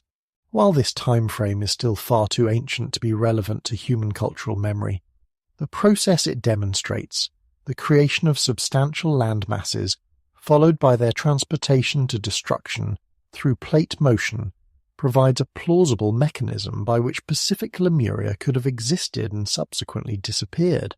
More intriguing are the numerous Pacific seamounts and guyots, whose origins and ages remain poorly understood due to limited investigation of the deep ocean environment. Many of these features are located in regions of the Pacific where unusual geological processes have operated, including areas of complex plate interactions, extinct spreading centers, and zones of intensive volcanic activity that do not follow the predictable patterns observed in simpler geological settings. The Shatsky Rise, a massive underwater plateau located in the northwestern Pacific, represents one of the largest and most enigmatic geological features in the ocean basin. Covering an area roughly the size of California and rising more than 6,000 feet above the surrounding ocean floor, the Shatsky Rise was formed through volcanic processes that remain poorly understood. Recent drilling investigations have revealed that portions of this massive feature were at or very near sea level during its formation approximately 150 million years ago, when volcanic activity was creating vast quantities of basaltic rock in a process that may have temporarily elevated substantial portions above the ocean surface. While the Shatsky Rise's age places it far outside the timeframes relevant to Lemurian theories, its existence demonstrates that the Pacific geological environment is capable of creating temporary landmasses on continental scales. The volcanic processes that created the Shatsky Rise operated according to geological principles that remain active in the Pacific Basin, suggesting that similar but more recent episodes of massive landmass creation might have occurred within timeframes that could be relevant to human prehistory and cultural memory. The Ontong Java Plateau, located in the southwestern Pacific, represents another example of massive Pacific landmass creation through volcanic processes. This underwater plateau, comparable in size to the continental United States, was formed through the most intensive volcanic episode known from Earth's geological history.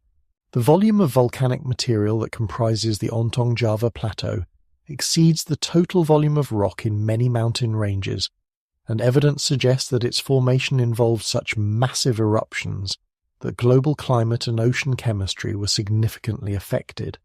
Like the Shatsky Rise, the Ontong Java Plateau's formation occurred too long ago to be relevant to Lemurian timeframes, but its existence demonstrates the extraordinary scale of geological processes that can operate in the Pacific environment. The same types of mantle activity that created these ancient massive features continue to operate throughout the Pacific Basin, suggesting that similar but smaller episodes of intensive volcanism might have occurred within the past 20,000 years, a time frame that would align with various cultural traditions about Lemurian destruction. Recent advances in Pacific Ocean floor mapping have revealed numerous geological features that were previously unknown, and that suggest ongoing processes of landmass creation and destruction throughout the basin. High-resolution sonar mapping has identified thousands of previously unmapped seamounts, many of which show evidence of recent volcanic activity or geological instability that could be relevant to understanding how substantial Pacific landmasses might be created and destroyed within relatively short timeframes.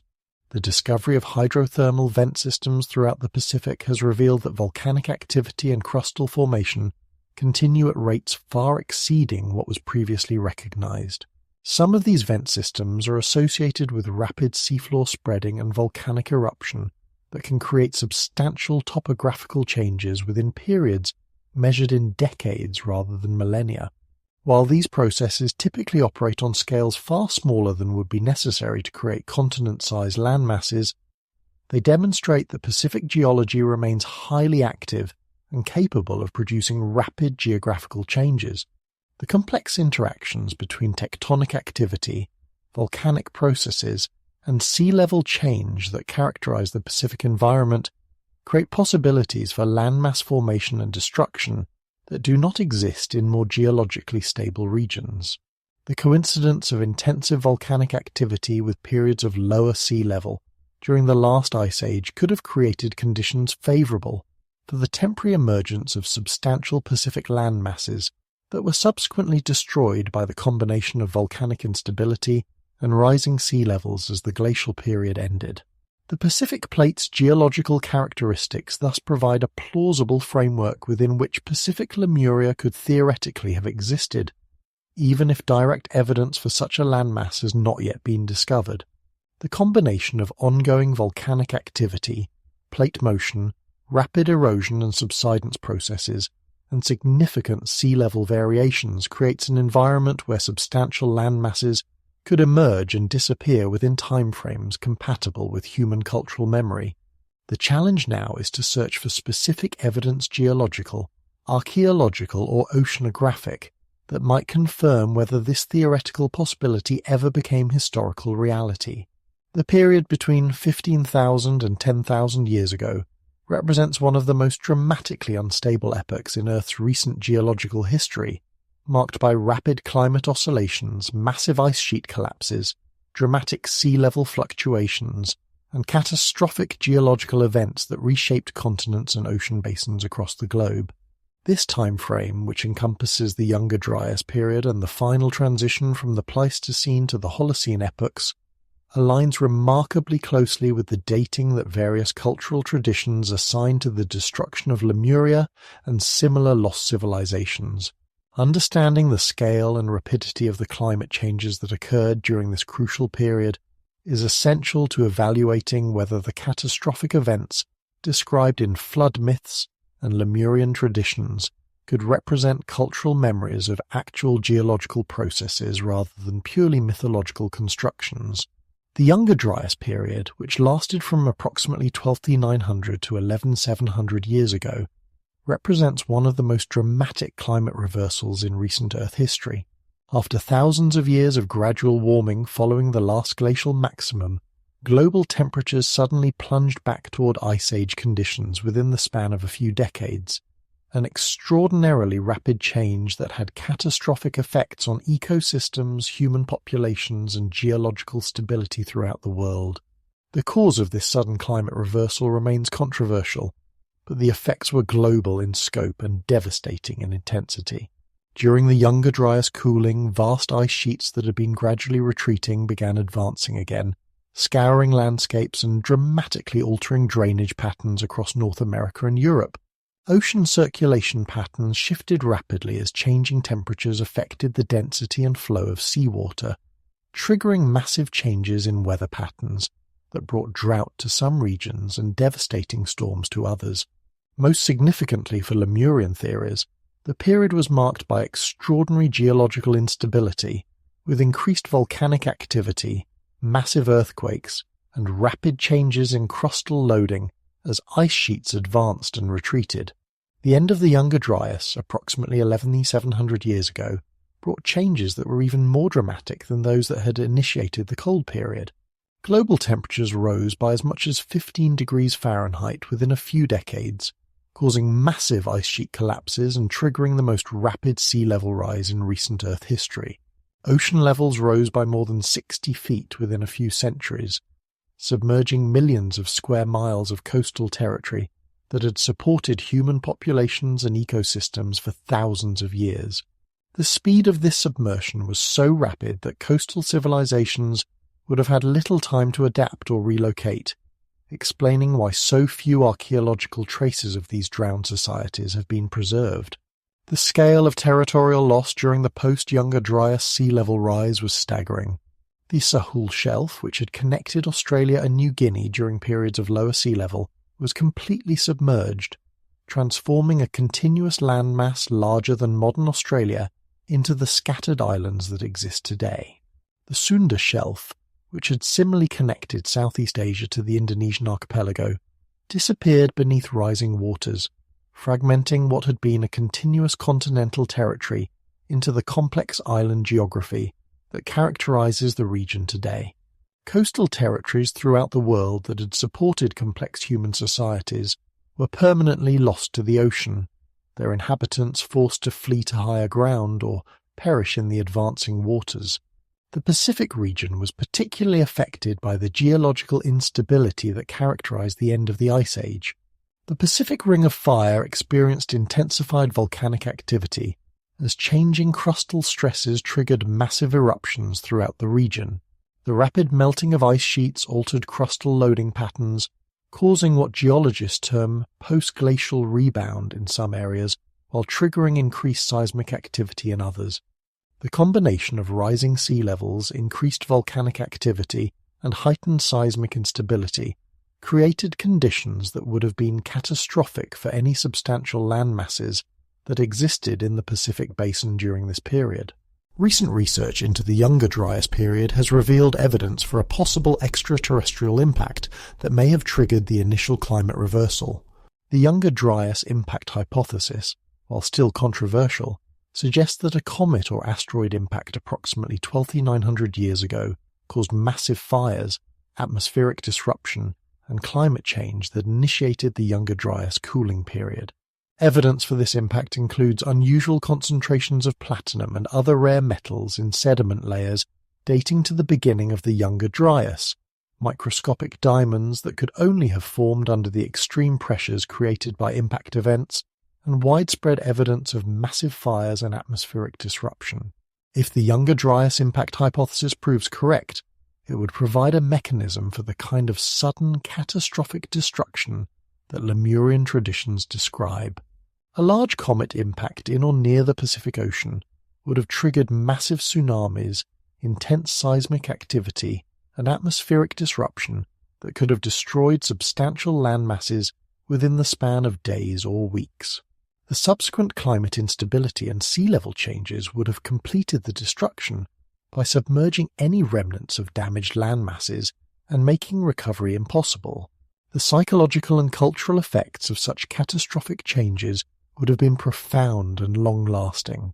Human populations that had developed complex societies during the relatively stable conditions of the late Ice Age would have been confronted with environmental changes so rapid and extreme that they would have challenged every assumption about the stability and predictability of the natural world. The sudden submersion of vast territories, the destruction of familiar landscapes, and the forced migration of entire populations would have created traumatic memories that would naturally be preserved in cultural traditions and transmitted to subsequent generations. The time frame of these catastrophic changes aligns precisely with the dating that various cultural traditions assign to the destruction of lost civilizations like Lemuria. Aboriginal Australian traditions place the submersion of extensive northern and eastern lands at approximately 10,000 to 12,000 years ago. Polynesian oral traditions describe the destruction of Pacific homeland territories within the same time frame. Hindu and Buddhist traditions reference major world-destroying floods occurring during the transition between cosmic ages, with timing that correlates closely with the end of the Younger Dryas period. The global distribution of flood myths that reference this same time frame suggests that the climatic and geological catastrophes of the late Younger Dryas period were sufficiently widespread and traumatic to be preserved in cultural memory across widely separated human populations. The consistent details preserved in these traditions, descriptions of rapid submersion, advanced pre-flood civilizations, and the forced migration of survivors align closely with what would be expected if they preserved cultural memories of actual events during this period of extraordinary environmental instability.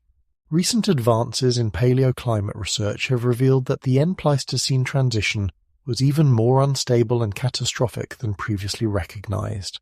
Ice core data from Greenland and Antarctica shows that climate changes during this period occurred with extraordinary rapidity, sometimes within the span of single decades. Ocean sediment cores reveal evidence of massive disruptions to marine ecosystems and ocean circulation patterns. Archaeological evidence shows widespread abandonment of settlements and major changes in human cultural patterns throughout the world during this crucial period. The Pacific region's geological characteristics would have made it particularly vulnerable to the kinds of catastrophic changes that occurred during the end-Pleistocene transition.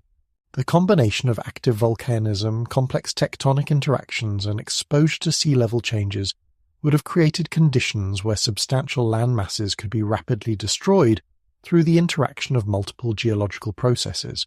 Rising sea levels alone would have been sufficient to submerge low-lying areas, but the addition of increased seismic activity and volcanic instability would have made destruction even more rapid and complete. Understanding the scale and rapidity of climate change during the end-Pleistocene transition thus provides a plausible mechanism for the destruction of Pacific Lemuria within the time frame suggested by cultural traditions. The combination of rising sea levels, increased geological instability, and possible extraterrestrial impact effects would have been capable of destroying substantial land masses rapidly and completely, leaving only scattered high points as islands and preserving no direct archaeological evidence of whatever civilizations might have existed on the submerged territories. The challenge for Lemurian research is to search for indirect evidence of these processes, geological signatures of rapid submersion, archaeological traces from surviving high points, and cultural patterns that might preserve memories of the catastrophic changes that mark the end of the last ice age and the possible destruction of Pacific Lemuria. In the methodical pursuit of vanished civilizations, evidence speaks in whispers before it roars in revelation. Across the vast expanse of the Pacific, where waters hold secrets older than recorded memory, fragments of possibility surface like ancient dreams made manifest in stone, language, and genetic code. The hunt for Lemurian evidence requires the patience of an archaeologist, the intuition of a navigator, and the courage to consider that our understanding of human development might be incomplete. What emerges from this investigation is not the dramatic discovery of a single smoking gun, but rather a constellation of anomalies that, when viewed together, suggest patterns too precise to be coincidental, too widespread to be explained by conventional diffusion theories. The evidence for Lemuria exists in multiple dimensions: architectural, linguistic, genetic, technological, and cultural, each strand strengthening the others in an intricate web that spans continents and millennia. Perhaps most intriguingly, this evidence often appears in places where it shouldn't exist according to our current models of human development, as if the Pacific Ocean were a vast library whose most important texts lie scattered across its depths and scattered islands, waiting for readers sophisticated enough to piece together their meaning. Standing before the megalithic structures of Nan Madol in Micronesia, one confronts an engineering puzzle that defies easy categorization. This Venice of the Pacific, constructed on artificial islands in the lagoon of Pohnpei, represents a level of architectural sophistication that seems to appear from nowhere in the archaeological record, as if its builders inherited techniques from a more advanced predecessor civilization. The construction consists of approximately 100 artificial islands built from massive basalt columns, some weighing up to 50 tons, fitted together without mortar in a technique that has survived centuries of Pacific storms and seismic activity. The precision of the construction, the scale of the undertaking, and the sudden appearance of these capabilities in the archaeological record all point toward knowledge that arrived fully formed rather than developing gradually through observable stages. Local Pohnpeian traditions speak of the city being built by two brothers, Olisipa and Olosopa, who came from the west with magical powers that allowed them to make the massive stones fly through the air and position themselves. While Western archaeology dismisses such accounts as mythology, the practical question remains: how did a relatively small population transport and precisely position millions of tons of basalt without leaving evidence of the massive infrastructure such an undertaking would require? The architectural techniques employed at Nan Madol show remarkable similarities to construction methods found at other Pacific sites thousands of miles away. The use of precisely fitted polygonal masonry, the creation of artificial islands, and the integration of structures with natural water features, all echo patterns found in other Pacific locations where conventional explanations for technological transfer become increasingly strained. Easter Island's Rapa Nui civilization presents another architectural enigma that gains new dimensions when viewed through a Lemurian lens. The island's famous Moai statues, numbering nearly 1,000, represent an extraordinary expenditure of resources and sophisticated engineering knowledge for a population supposedly isolated in the middle of the Pacific with no external cultural influences. Recent archaeological discoveries on Easter Island have revealed that the Moai are not merely heads, but full-body statues buried up to their necks, dramatically increasing the scale and complexity of their construction. The precision of their carving, the sophistication of their transportation systems, and the astronomical alignments built into their placement all suggest access to knowledge that transcends what conventional archaeology attributes to isolated Pacific populations. The island's Rongorongo script represents the only known writing system developed in Polynesia, appearing suddenly in the archaeological record without precursor forms or developmental stages. This fully formed writing system, with its complex glyphs and apparent astronomical content, suggests contact with or inheritance from a more advanced civilization, possibly the very civilization that 19th century scientists hypothesized as Lemuria. Perhaps most significantly, Easter Island's environmental catastrophe, the complete deforestation and ecological collapse that preceded European contact, provides a potential model for understanding how an advanced civilization like Lemuria could vanish so completely. If a relatively small population on a single island could so thoroughly transform their environment that their advanced capabilities were lost within generations, what might happen to an entire continental civilization facing catastrophic sea level rise? The megalithic constructions scattered across the Pacific show architectural techniques that appear simultaneously across vast distances without clear pathways for cultural transmission. From the precision-fitted stones of Nan Madol to the massive Moai of Easter Island, from the elevated coral platforms of Tonga to the sophisticated drainage systems of ancient Hawaiian settlements, Pacific architecture displays a coherence of advanced technique that suggests common origin rather than independent development. These constructions share several distinctive characteristics that set them apart from other global architectural traditions. The use of massive stones fitted without mortar, the integration of astronomical alignments, the sophisticated understanding of hydraulic engineering, and the creation of artificial landscapes all point toward a unified technological tradition that appears across the Pacific without clear developmental pathways. Could these scattered architectural achievements represent the surviving fragments of Lemurian engineering knowledge, preserved and adapted by survivor populations who retained elements of their ancestral capabilities? The alternative, that multiple isolated Pacific populations independently developed identical sophisticated construction techniques, requires a level of coincidence that challenges statistical probability. The advanced techniques demonstrated in Pacific architecture include precise stone cutting and fitting that rivals the best achievements of known ancient civilizations, hydraulic engineering that demonstrates sophisticated understanding of water flow and management, astronomical alignment integration showing advanced mathematical and observational capabilities, and earthquake-resistant construction in one of the world's most seismically active regions.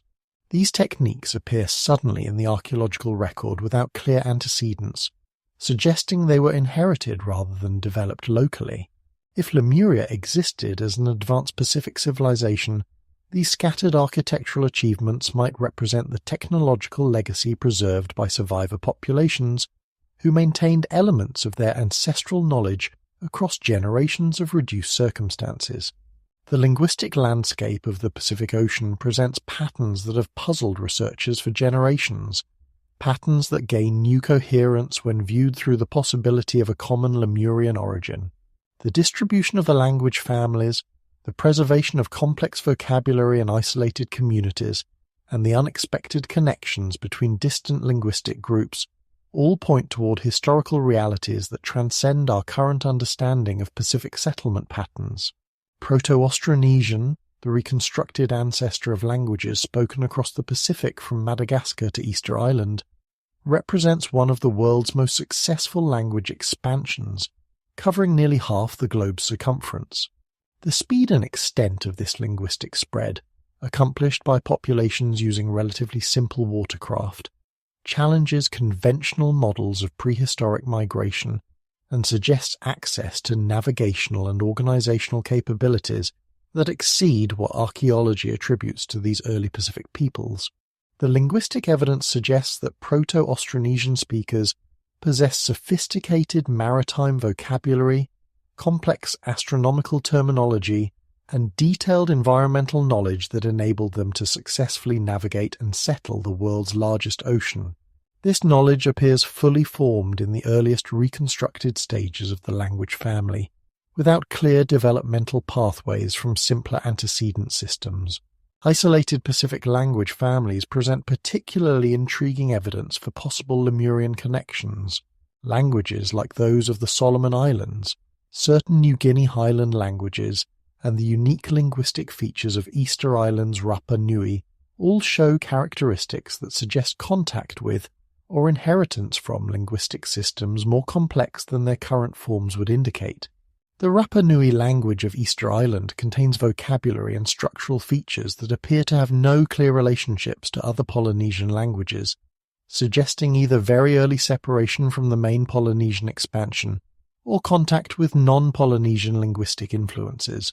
Given Easter Island's extreme isolation, the latter possibility becomes particularly intriguing when considering the potential influence of Lemurian linguistic substrates. Similarly, the linguistic complexity found in certain Melanesian and Micronesian languages shows patterns that suggest contact with more sophisticated linguistic systems than conventional Pacific settlement models would predict. Complex honorific systems, sophisticated spatial orientation vocabularies, and detailed technical terminology for navigation and construction all point toward linguistic inheritance from more advanced predecessor systems. The shared vocabulary found across vast oceanic distances presents one of the most compelling pieces of linguistic evidence for possible Lemurian connections. Technical terms for navigation, construction techniques, astronomical phenomena, and social organization show remarkable consistency across Pacific languages, separated by thousands of miles of open ocean, suggesting common origin rather than independent development. Navigation terminology provides particularly striking examples of this shared vocabulary. Words for specific star positions, ocean currents, wave patterns, and weather phenomena appear with consistent meanings across Pacific languages, from Micronesia to Polynesia, indicating not merely borrowing but deep cultural integration of sophisticated maritime knowledge. This level of precision in technical vocabulary suggests inheritance from a maritime civilization of considerable sophistication. Construction and architectural terminology show similar patterns of consistency across vast distances.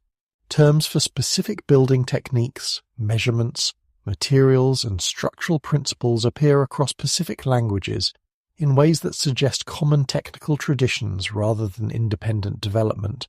Given the architectural sophistication evident in Pacific megalithic constructions, this shared technical vocabulary points toward inheritance from an advanced building tradition, possibly the very tradition that created Lemuria's theoretical architectural achievements.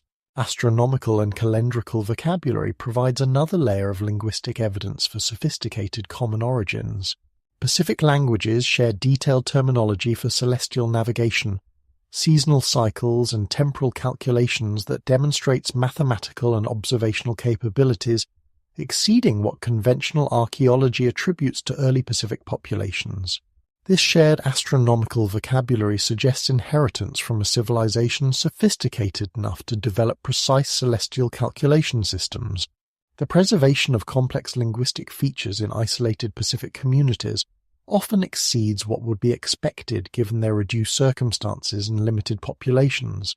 Sophisticated grammatical systems, extensive honorific vocabularies, and detailed technical terminologies have been maintained across centuries of isolation in ways that suggest these features were so deeply integrated into cultural systems that they survived even dramatic population reductions and cultural disruptions. Linguistic archaeology, the reconstruction of cultural systems through linguistic evidence, reveals patterns in Pacific languages that point toward more complex ancestral civilizations than conventional models acknowledge. The vocabulary roots preserved in Pacific languages contain evidence for sophisticated metallurgy, advanced navigation techniques, complex social hierarchies, and detailed environmental management systems that exceed the capabilities attributed to early Pacific peoples. These linguistic patterns become particularly significant when considered alongside the genetic and archaeological evidence. The coherence between linguistic distribution patterns, genetic markers, and architectural achievements creates a multidimensional picture that supports the possibility of common origins in a more advanced predecessor civilization. The civilization that 19th century scientists hypothesized as Lemuria. The genetic landscape of Pacific populations reveals migration patterns and ancestral connections that create a complex puzzle, challenging conventional models of human dispersal. Recent advances in genetic analysis have uncovered unexpected relationships between populations, mysterious DNA markers that appear in isolated communities, and distribution patterns that suggest historical realities more complex than gradual island-to-island settlement would predict. Polynesian expansion genetics present a particularly intriguing case study in population movement that exceeds the capabilities typically attributed to prehistoric Pacific peoples.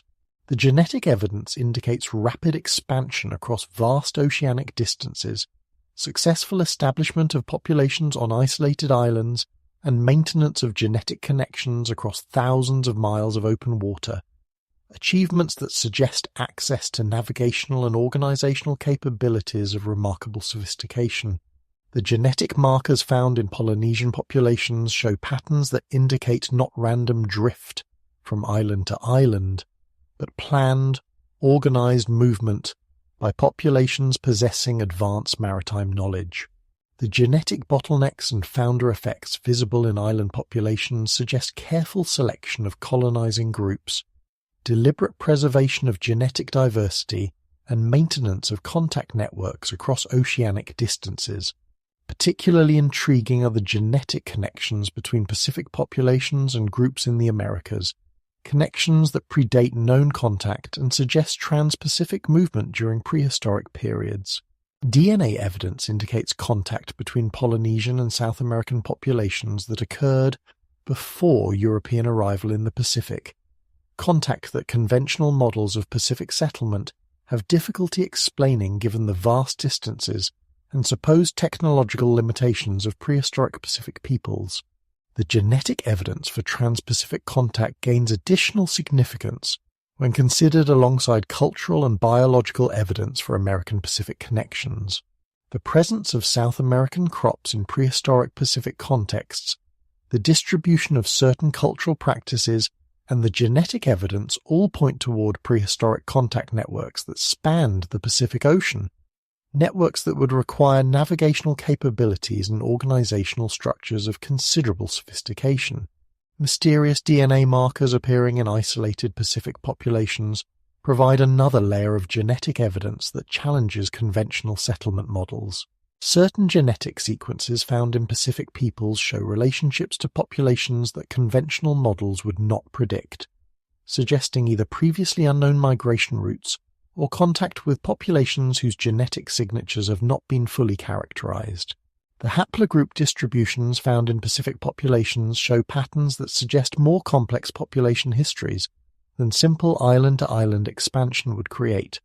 The presence of rare genetic markers in isolated communities, the unexpected relationships between distant populations, and the preservation of genetic diversity in small island populations all point toward historical realities that transcend current understanding of Pacific settlement patterns. American Pacific genetic connections represent one of the most compelling pieces of evidence for prehistoric trans-Pacific contact. DNA studies have revealed genetic markers shared between Polynesian and Native American populations that predate European contact, indicating prehistoric movement between the Americas and the Pacific Islands. The scale and precision of navigation required for such contact suggests access to maritime capabilities of extraordinary sophistication. The timing of these genetic connections, occurring thousands of years before European arrival in the Pacific, coincides with the theoretical time frame for Lemurian civilization. If Lemuria existed as an advanced Pacific civilization with sophisticated maritime capabilities, the genetic connections between Pacific and American populations might represent evidence of Lemurian trade networks, colonization efforts, or survivor population movements following Lemurian catastrophe. Genetic preservation in small populations provides insights into how advanced civilizations might leave genetic traces even after catastrophic population reductions. The maintenance of rare genetic markers in isolated Pacific communities, despite small population sizes and genetic bottlenecks, demonstrates how genetic signatures can persist across generations, even when populations are reduced to minimal levels. This genetic persistence becomes particularly relevant when considering how Lemurian genetic markers might survive in modern Pacific populations, even if the original civilization was reduced to small survivor groups scattered across the Pacific. The genetic evidence suggests that even catastrophic population reductions need not completely eliminate genetic signatures, particularly if survivor populations maintain some level of contact and genetic exchange. The integration of genetic evidence with linguistic and archaeological data creates a multidimensional picture of Pacific population history that supports the possibility of more complex ancestral civilizations than conventional models acknowledge. The coherence between genetic distribution patterns, linguistic relationships, and architectural achievements suggests common origins that transcend simple models of gradual Pacific settlement. Population dispersal patterns revealed by genetic analysis show movements and connections that require navigational capabilities and organizational structures exceeding what conventional archaeology attributes to prehistoric Pacific peoples. The precision of genetic founder effects, the maintenance of contact networks across vast distances, and the successful establishment of populations on isolated islands all point toward access to advanced maritime knowledge and sophisticated social organization. The genetic evidence, when combined with linguistic and archaeological data, creates a compelling case for reconsidering the sophistication of ancestral Pacific civilizations. The patterns visible in modern Pacific populations may represent the genetic legacy of the advanced civilization that 19th century scientists hypothesized as Lemuria, preserved in the DNA of survivor populations who maintained elements of their ancestral heritage across millennia of changed circumstances. The sophisticated technologies found across Pacific cultures present a pattern of knowledge distribution that challenges conventional models of independent development and gradual diffusion. From navigation techniques that rival modern GPS systems to astronomical knowledge that approaches the precision of contemporary calculations, Pacific cultures demonstrate mastery of complex technologies that appear without clear developmental pathways, suggesting inheritance from more advanced predecessor systems. Advanced Pacific navigation represents perhaps the most compelling evidence for Lemurian technological inheritance. The navigational techniques preserved by traditional Pacific navigators demonstrate capabilities that exceed what conventional archaeology attributes to prehistoric Pacific peoples, including precise celestial navigation using complex star compass systems, dead reckoning across thousands of miles of open ocean, weather prediction based on subtle environmental cues, and wave pattern reading that enables navigation without visual landmarks. These navigational techniques show remarkable consistency across Pacific cultures separated by vast distances, suggesting common origin rather than independent development. The precision of the knowledge, the complexity of the systems, and the successful navigation of routes spanning thousands of miles all point toward inheritance from a maritime civilization of extraordinary sophistication. The traditional navigation techniques preserved in Micronesia, Polynesia, and other Pacific regions require knowledge of celestial mechanics that approaches the precision of modern astronomical calculations. Navigators must understand the movement of hundreds of stars, the seasonal variations in their positions, the interaction between celestial and oceanic phenomena, and the mathematical relationships that enable precise position calculation using natural phenomena. This astronomical knowledge appears fully formed in Pacific traditions without clear developmental stages, suggesting it was inherited rather than developed locally. The preservation of such complex knowledge systems across generations of oral transmission indicates not merely practical navigation skills, but deep understanding of mathematical and astronomical principles that require sophisticated educational institutions to develop and maintain. Astronomical knowledge beyond supposed development levels appears consistently across Pacific cultures in ways that suggest common, sophisticated origins. Island populations demonstrate understanding of complex celestial cycles, precise calendar systems, advanced mathematical concepts, and observational capabilities that exceed what conventional models would predict for isolated populations with limited technological resources. The astronomical knowledge preserved in Pacific cultures includes precise understanding of precession cycles that require centuries of careful observation to detect, mathematical concepts that enable complex calendar calculations, sophisticated understanding of celestial mechanics and planetary movements, and integration of astronomical knowledge with practical navigation applications. The sudden appearance of this astronomical sophistication in Pacific cultures without clear antecedents or developmental stages suggests inheritance from a more advanced predecessor civilization. The level of precision and complexity in Pacific astronomical systems approaches that of known advanced ancient civilizations and exceeds what conventional archaeology attributes to prehistoric Pacific peoples. Architectural similarities spanning Lemurian territory provide another dimension of evidence for sophisticated technological transfer. The construction techniques, design principles, and engineering solutions found across Pacific megalithic sites show consistency that suggests common technological traditions rather than independent development.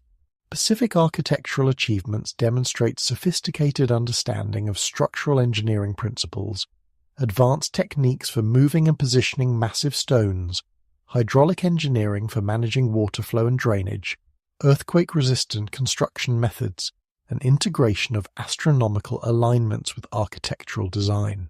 The consistency of these architectural techniques across vast Pacific distances, combined with their sudden appearance in the archaeological record, suggests inheritance from a unified technological tradition. The sophistication of the techniques, the precision of their execution, and their successful adaptation to diverse environmental conditions all point toward a level of engineering knowledge that exceeds conventional attribution to prehistoric Pacific populations. Knowledge survival through civilizational collapse provides crucial insights into how Lemurian technological knowledge might have been preserved even after catastrophic disruption of the original civilization. The selective preservation of certain technologies while others are lost, the adaptation of advanced techniques to reduce circumstances, and the transmission of complex knowledge through oral traditions all demonstrate how sophisticated technological systems can survive dramatic cultural disruptions. Pacific cultures show evidence of technological knowledge that exceeds their apparent current capabilities, suggesting inheritance from more advanced predecessor systems. Traditional technologies often demonstrate understanding of principles that their users cannot fully explain. Preservation of techniques that require more sophisticated tools than are currently available, and maintenance of knowledge systems that seem disproportionate to current practical needs. This pattern of technological inheritance becomes particularly significant when considered alongside the linguistic and genetic evidence. The coherence between technological distribution patterns, linguistic relationships, and genetic markers creates a multidimensional picture that supports the possibility of common origins in an advanced predecessor civilization. The technological evidence suggests that Pacific cultures preserve fragments of a more sophisticated technological tradition, adapted and maintained across generations despite reduced circumstances. If Lemuria existed as an advanced Pacific civilization, these preserved technologies might represent the surviving legacy of Lemurian knowledge systems, maintained by survivor populations who retained elements of their ancestral capabilities. The most challenging aspect of Lemurian research lies not in the absence of evidence, but in the complex web of academic politics, institutional resistance, and methodological limitations that surround anomalous archaeological discoveries. Across the Pacific region, objects and structures that challenge conventional timelines face systematic exclusion from mainstream archaeological discourse, creating a shadow archive of discoveries that might support Lemurian hypotheses but remain effectively invisible to public and academic scrutiny. Out-of-place Pacific objects represent a category of archaeological evidence that consistently troubles conventional models of Pacific settlement and development. These artifacts demonstrate technological capabilities that exceed what mainstream archaeology attributes to their supposed makers, appear in contexts that challenge established chronologies, show manufacturing techniques that require tools and knowledge systems not evident in associated archaeological assemblages, and display artistic and cultural sophistication that contradicts models of primitive Pacific development. The problem with such artifacts lies not necessarily in their authenticity, but in their implications. When objects demonstrate capabilities that exceed conventional models, the academic response often involves questioning the artifacts themselves, rather than questioning the models they challenge. This creates a systematic bias toward preserving existing paradigms rather than integrating new evidence that might require fundamental revisions to established understanding. Dating controversies and Lemurian timeline conflicts represent a persistent challenge in Pacific archaeology, where conventional dating methods sometimes produce results that support much earlier timelines for sophisticated cultural development than mainstream models allow. Radiocarbon dates that push back evidence for complex Pacific societies, stratigraphic contexts that suggest longer developmental sequences than conventional models predict, and technological sophistication appearing earlier than established chronologies would allow all create tensions between evidence and interpretation. The resolution of these tensions often involves reinterpretation of the evidence to fit established models rather than revision of the models to accommodate new evidence. When dating results support earlier timelines for Pacific sophistication, alternative explanations are sought that preserve conventional chronologies even when such explanations require increasingly complex scenarios to maintain consistency. This methodological bias becomes particularly problematic when considering evidence that might support Lemurian hypotheses, since such evidence necessarily challenges established timelines and requires consideration of more sophisticated ancestral civilizations than mainstream archaeology currently acknowledges. The systematic exclusion of evidence that supports earlier sophistication creates an artificial scarcity of Lemurian supporting evidence. Suppressed findings that might support Lemurian hypotheses represent one of the most troubling aspects of the artifact problem. Discoveries that challenge conventional models often face institutional resistance that prevents their proper publication and consideration. Careers are damaged when researchers pursue investigations that challenge established paradigms. Funding is withdrawn from projects that produce results incompatible with conventional models, and evidence is systematically excluded from consideration when it supports conclusions that challenge academic orthodoxy. The suppression of challenging evidence occurs not through conspiracy, but through institutional mechanisms that favor conventional interpretations and discourage paradigm-challenging research. Graduate students learn to avoid research topics that might damage their career prospects. Established researchers face pressure to interpret evidence within acceptable frameworks. Publication venues reject papers that challenge fundamental assumptions without extraordinary levels of proof, and funding agencies prioritize research that confirms rather than challenges established models. This systematic bias creates an environment where evidence supporting Lemurian hypotheses faces higher standards of proof than evidence supporting conventional models, making fair evaluation of Lemurian possibilities effectively impossible within current academic frameworks. The result is an artificial consensus that may reflect institutional politics more than objective evaluation of available evidence. What happens to evidence that supports Lemuria's existence provides crucial insights into how paradigm-challenging discoveries are managed within academic institutions.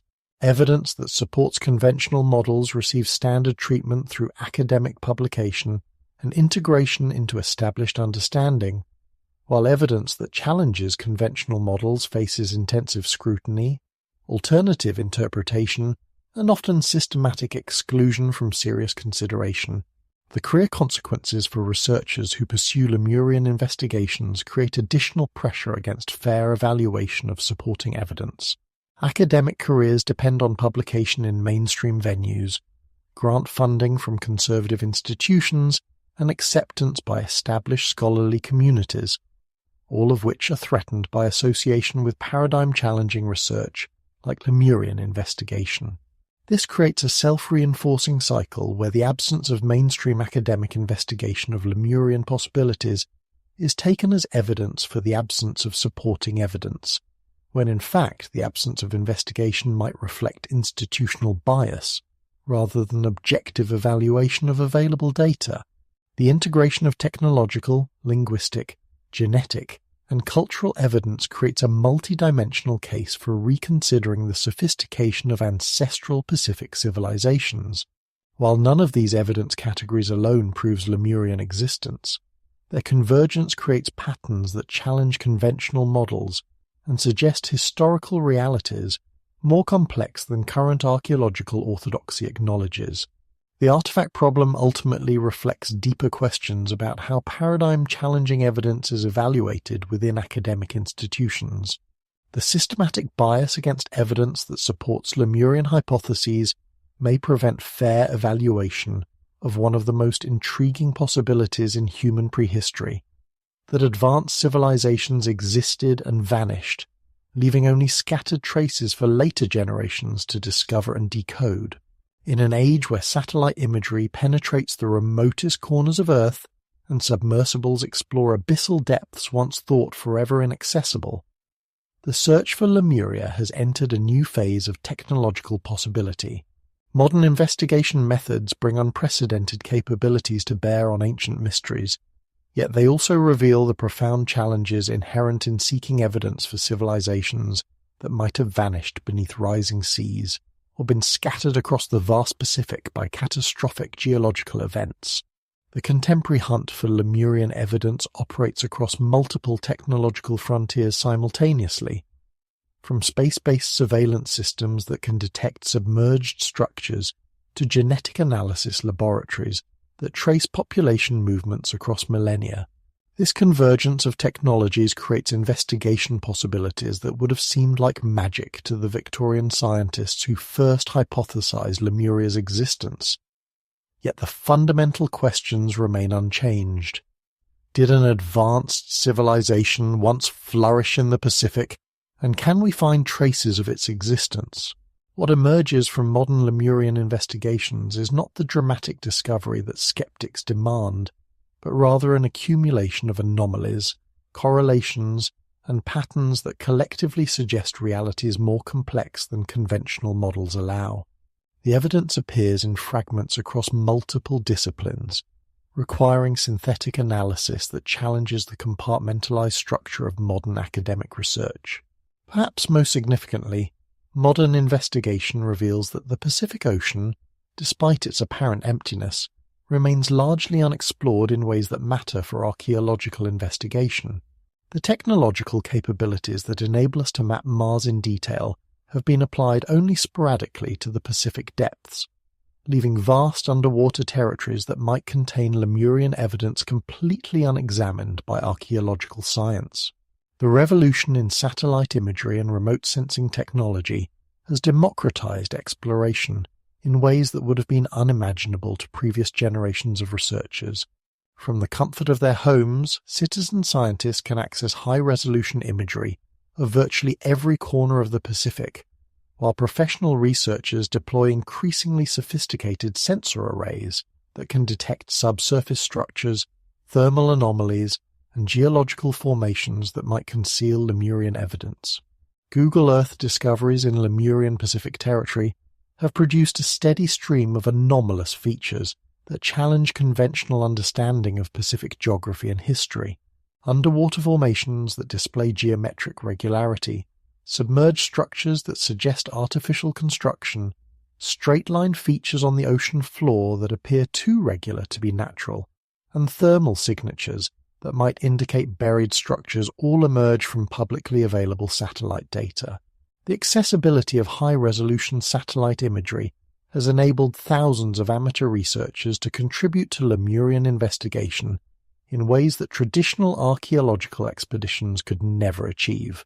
The distributed nature of this search means that potentially significant discoveries are being made by individuals without formal archaeological training, but with persistent curiosity and pattern recognition capabilities that complement professional expertise.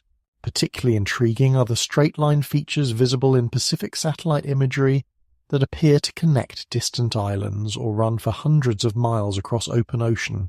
These features show geometric regularity that suggests artificial construction, appear at depths that would have been above sea level during periods of lower sea level, connect geographic points in ways that might represent ancient transportation routes, and display engineering characteristics that exceed the capabilities typically attributed to prehistoric Pacific populations. The interpretation of such satellite anomalies faces significant challenges, as natural geological processes can create features that superficially resemble artificial construction. However, the concentration of unusual features in areas that match theoretical Lemurian locations, combined with their geometric characteristics and apparent integration with known archaeological sites, creates patterns that warrant serious investigation. Thermal imaging revealing submerged Lemurian structures represents a particularly promising avenue for modern investigation. Thermal satellite sensors can detect temperature variations that indicate subsurface structures, identify areas where water circulation patterns suggest hidden topography, reveal thermal signatures of buried materials that differ from surrounding geological formations, and detect patterns that might indicate ancient construction beneath sediment layers. The thermal signatures detected in certain Pacific locations show characteristics consistent with buried archaeological sites. areas where different materials create thermal responses that outline geometric patterns, locations where thermal anomalies correspond to other indicators of possible artificial construction, and patterns that suggest regular spacing and planning rather than random geological distribution. The challenge with thermal imaging lies in distinguishing between natural geological features and possible artificial structures. However, when thermal anomalies correspond to other indicators such as bathymetric irregularities, satellite imagery features, and local traditional knowledge, they create convergent evidence that justifies more intensive investigation. LIDAR penetrating Pacific jungles seeking Lemurian sites has revealed archaeological complexity in Pacific Island environments that exceeds what conventional surveys had detected. The ability of LIDAR technology to penetrate forest canopy and reveal underlying topography has uncovered extensive settlement patterns, sophisticated agricultural systems, complex ceremonial sites, and transportation networks that suggest much higher population densities and more advanced social organization than previously recognized. Pacific Island LIDAR surveys have revealed agricultural terracing systems that demonstrate sophisticated understanding of hydraulic engineering, settlement patterns that suggest coordinated regional planning, ceremonial complexes that integrate astronomical alignments, and transportation networks that connect sites across challenging topography. The scale and sophistication of these revealed systems suggests that Pacific Island populations possessed organizational capabilities and technical knowledge that exceed conventional archaeological attribution. The sudden appearance of such sophistication, without clear developmental antecedents, raises questions about whether these capabilities were developed locally or inherited from more advanced predecessor systems. Citizen science democratizing Lemurian exploration represents perhaps the most significant development in modern investigation. The availability of high-resolution satellite imagery, sophisticated analysis software, and global communication networks enables distributed investigation that far exceeds the capabilities of traditional archaeological research. Thousands of amateur researchers worldwide are systematically examining Pacific satellite imagery, contributing to databases of anomalous features, collaborating on analysis of potential sites, and funding independent investigation of promising discoveries. This distributed approach to exploration creates investigation capabilities that no single academic institution could match.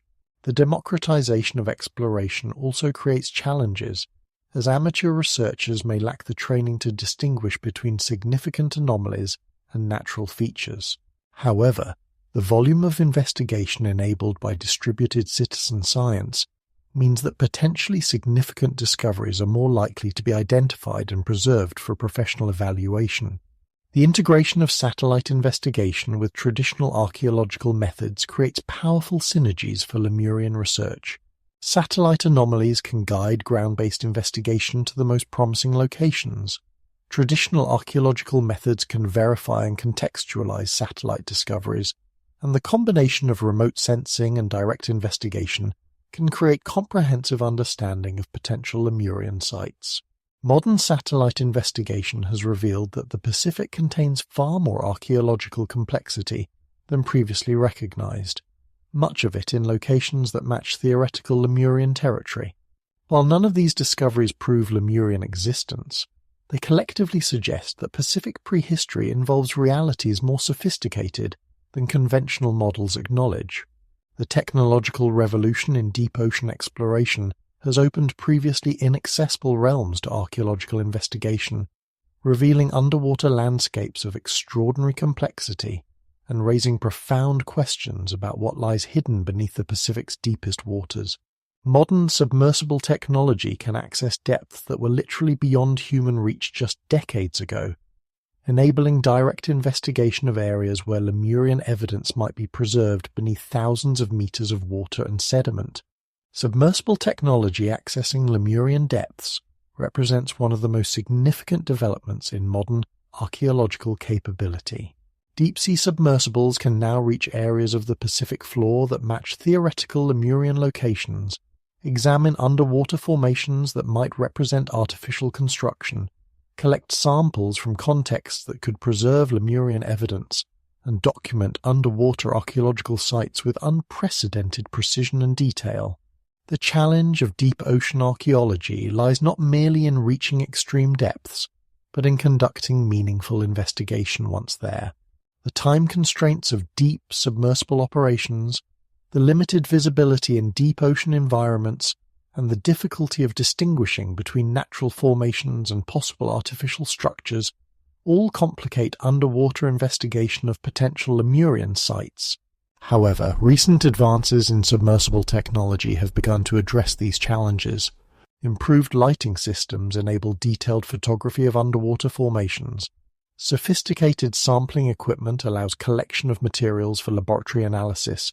Advanced sonar systems can map underwater topography, with precision approaching surface archaeological surveys, and extended operation capabilities enable longer investigation periods at depth.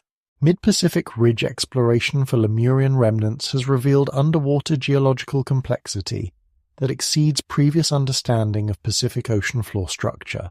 The mid-ocean ridge systems contain formations that challenge conventional geological models, underwater features that appear to show artificial modification, and geological structures that might conceal evidence of surface civilizations subsequently covered by geological activity.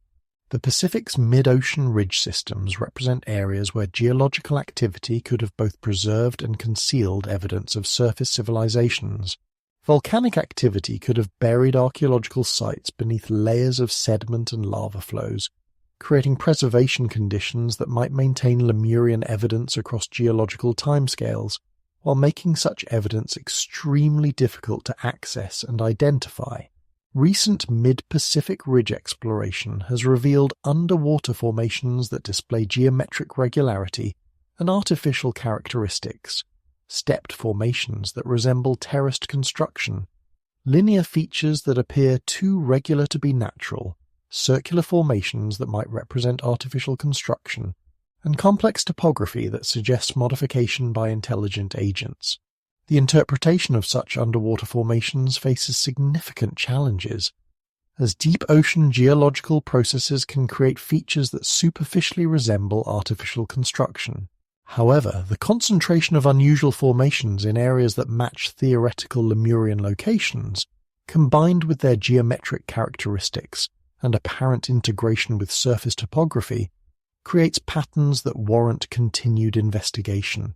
Hydrothermal vents in proposed Lemurian territory have emerged as particularly intriguing targets for deep ocean investigation. These areas of intense geological activity create unique preservation conditions that might maintain evidence of surface civilizations, support ecosystems that could preserve organic materials across geological timescales, and create chemical environments that might fossilize artificial materials in ways that preserve evidence of technological capabilities.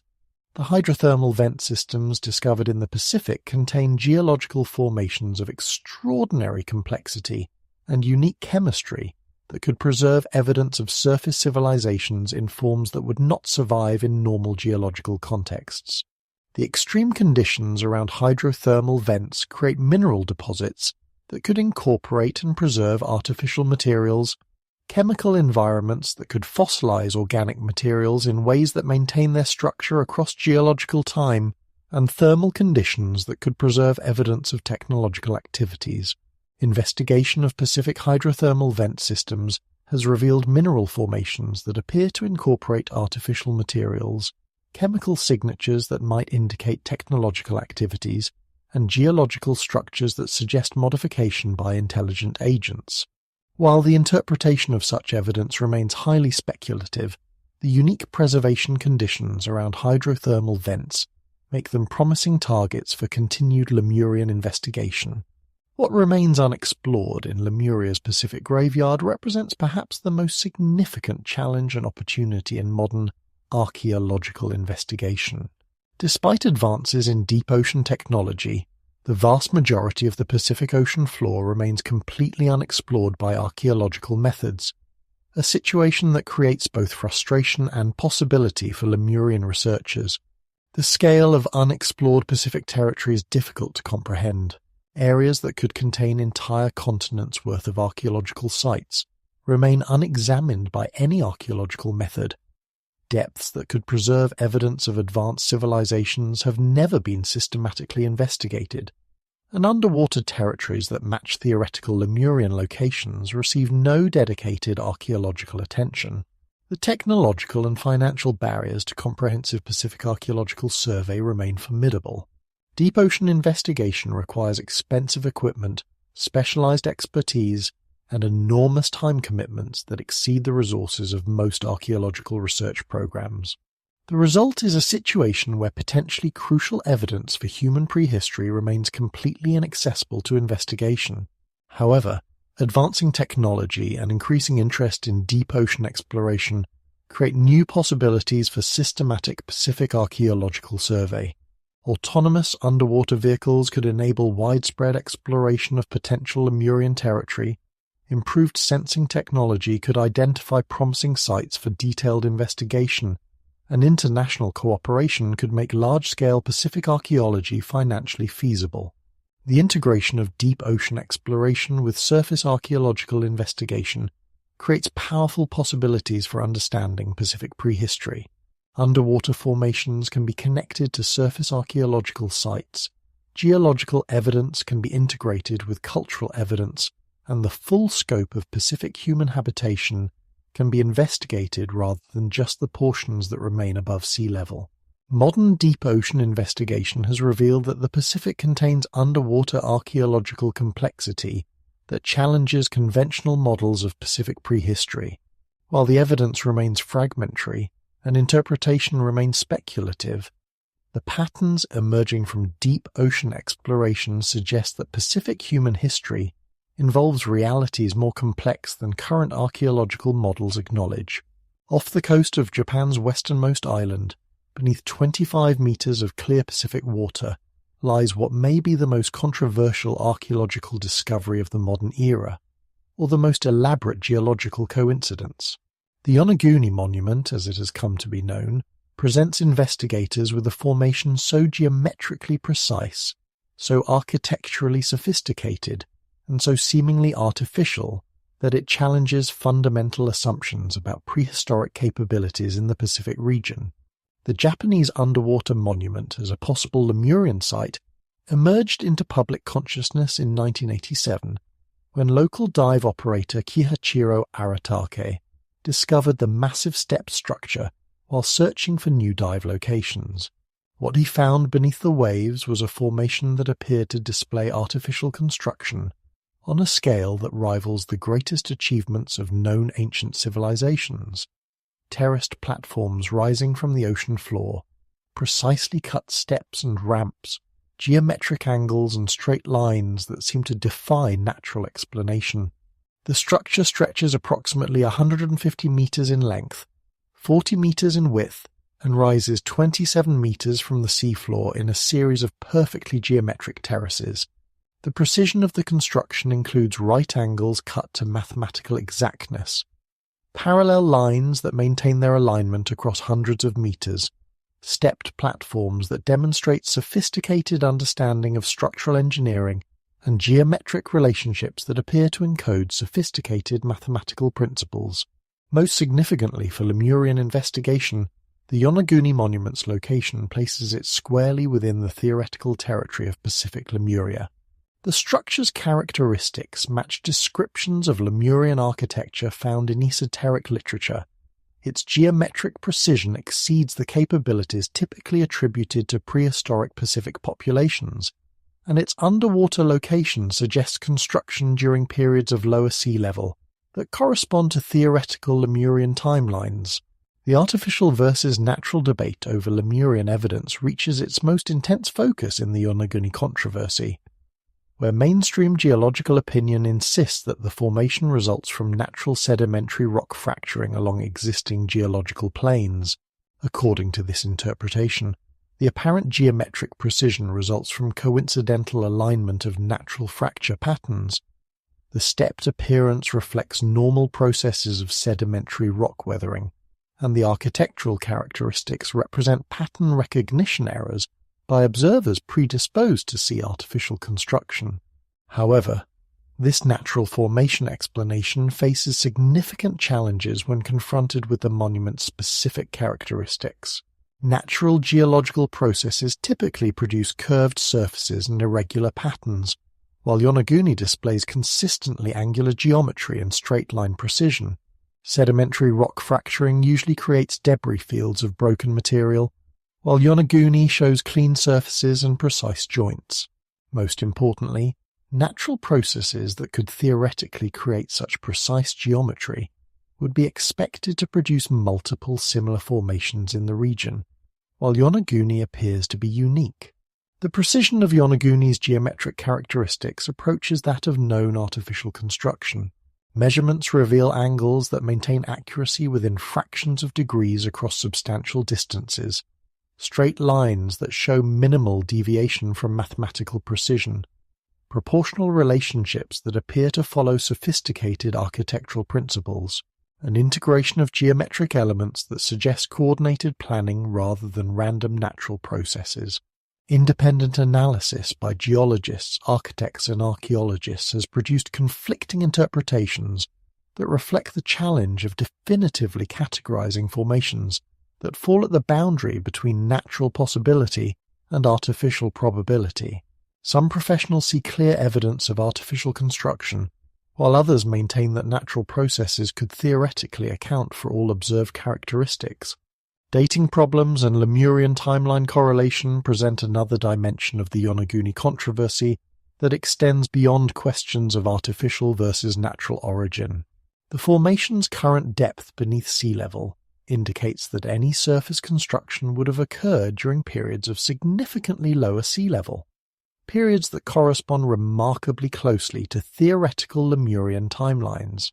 The last glacial maximum, approximately 20,000 years ago, would have placed the Yonaguni site above sea level, at a time when conventional archaeology places no sophisticated civilizations in the Pacific region. If Yonaguni represents artificial construction, it would require revision of fundamental assumptions about prehistoric technological capabilities and the timeline of human cultural development. The correlation between Yonaguni's implied construction date and theoretical Lemurian timelines creates a powerful convergence of evidence that challenges conventional chronologies. Geological evidence indicates that the site was above sea level, during the precise period when esoteric literature places Lemurian civilization at its peak. Oceanographic evidence shows that rising sea levels would have submerged the site during the period when Lemurian traditions describe catastrophic flooding, and archaeological evidence suggests that the technological capabilities required for such construction exceed what conventional models attribute to prehistoric Pacific populations. Academic resistance to Lemurian interpretation of Yonaguni reflects broader institutional challenges to paradigm-shifting archaeological discoveries. Mainstream archaeology's rejection of artificial interpretation for Yonaguni often appears to reflect methodological conservatism rather than objective evaluation of evidence, with standards of proof for artificial interpretation set significantly higher than those required for natural formation explanations. The career risks associated with supporting artificial interpretation of Yonaguni, or connecting such interpretation to Lemurian hypotheses, create institutional pressure against serious investigation of the site's archaeological possibilities. Researchers who advocate artificial interpretation face marginalization within academic communities, difficulty obtaining funding for continued investigation, and exclusion from mainstream publication venues. This institutional resistance creates a situation where potentially crucial evidence for prehistoric Pacific civilizations receives inadequate investigation, while alternative explanations that preserve conventional timelines receive preferential treatment regardless of their explanatory adequacy. The result may be systematic exclusion of evidence that could revolutionize understanding of human prehistory.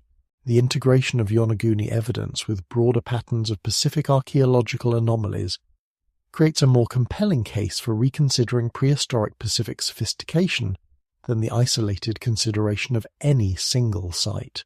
When Yonaguni's characteristics are considered alongside other Pacific archaeological anomalies, linguistic evidence for sophisticated ancestral civilizations and genetic evidence for complex prehistoric population movements, a pattern emerges that challenges conventional models of Pacific human development. The Yonaguni Monument, whether ultimately determined to be artificial or natural, represents a crucial test case for how archaeology evaluates evidence that challenges established paradigms. The intensity of the controversy surrounding this single site reflects broader tensions between institutional conservatism and paradigm-shifting possibilities that extend far beyond questions of Lemurian existence to fundamental issues of how science approaches anomalous evidence that threatens established understanding. In the remote Caroline Islands of Micronesia, where traditional navigation techniques still guide outrigger canoes across hundreds of miles of open ocean, modern archaeological investigation has uncovered evidence of prehistoric sophistication that challenges every conventional assumption about Pacific Island capabilities. The investigation of sites like Nan Madol represents not merely the study of impressive ancient construction, but a fundamental reconsideration of what prehistoric Pacific populations could achieve and what they might have inherited from more advanced predecessors. Nan Madol investigation as potential Lemurian capital has transformed from speculative possibility to serious archaeological consideration as advancing investigation techniques reveal the true scope and sophistication of this remarkable site.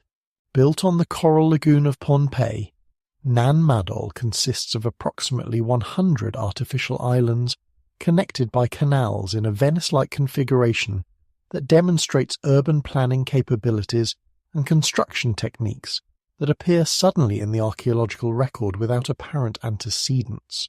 The scale of construction at Nan Madol defies easy categorization within conventional models of Pacific development. Conservative estimates place the total amount of stone used in construction at over 750,000 tons, consisting primarily of prismatic basalt columns that were quarried from sites across the island and transported to the lagoon by unknown methods. The precision of construction, with massive stone blocks fitted together without mortar in earthquake-resistant configurations, demonstrates mastery of sophisticated engineering principles. Recent investigation has revealed that Nan Madol's construction displays characteristics that exceed the capabilities typically attributed to prehistoric Micronesian populations. Underwater archaeology has uncovered submerged portions of the complex that extend the site's footprint significantly beyond what was previously recognized. Architectural analysis reveals sophisticated understanding of hydraulic engineering and tidal management, and dating analysis suggests construction phases that span centuries of sophisticated technical knowledge. The local Pohnpeian traditions surrounding Nan Madol describe the site's construction in terms that closely parallel esoteric descriptions of Lemurian capabilities, advanced beings with capabilities that transcended normal human limitations, construction techniques that involved manipulation of natural forces beyond current understanding, and cultural sophistication that exceeded anything found in the historical record of the region. Pohnpei's engineering analysis suggesting Lemurian techniques has revealed construction methods that challenge conventional understanding of prehistoric Pacific capabilities. The transportation and positioning of multi-ton basalt columns required organizational capabilities and technical knowledge that seem disproportionate to the population levels that could have been supported by the island's resources during the presumed construction period.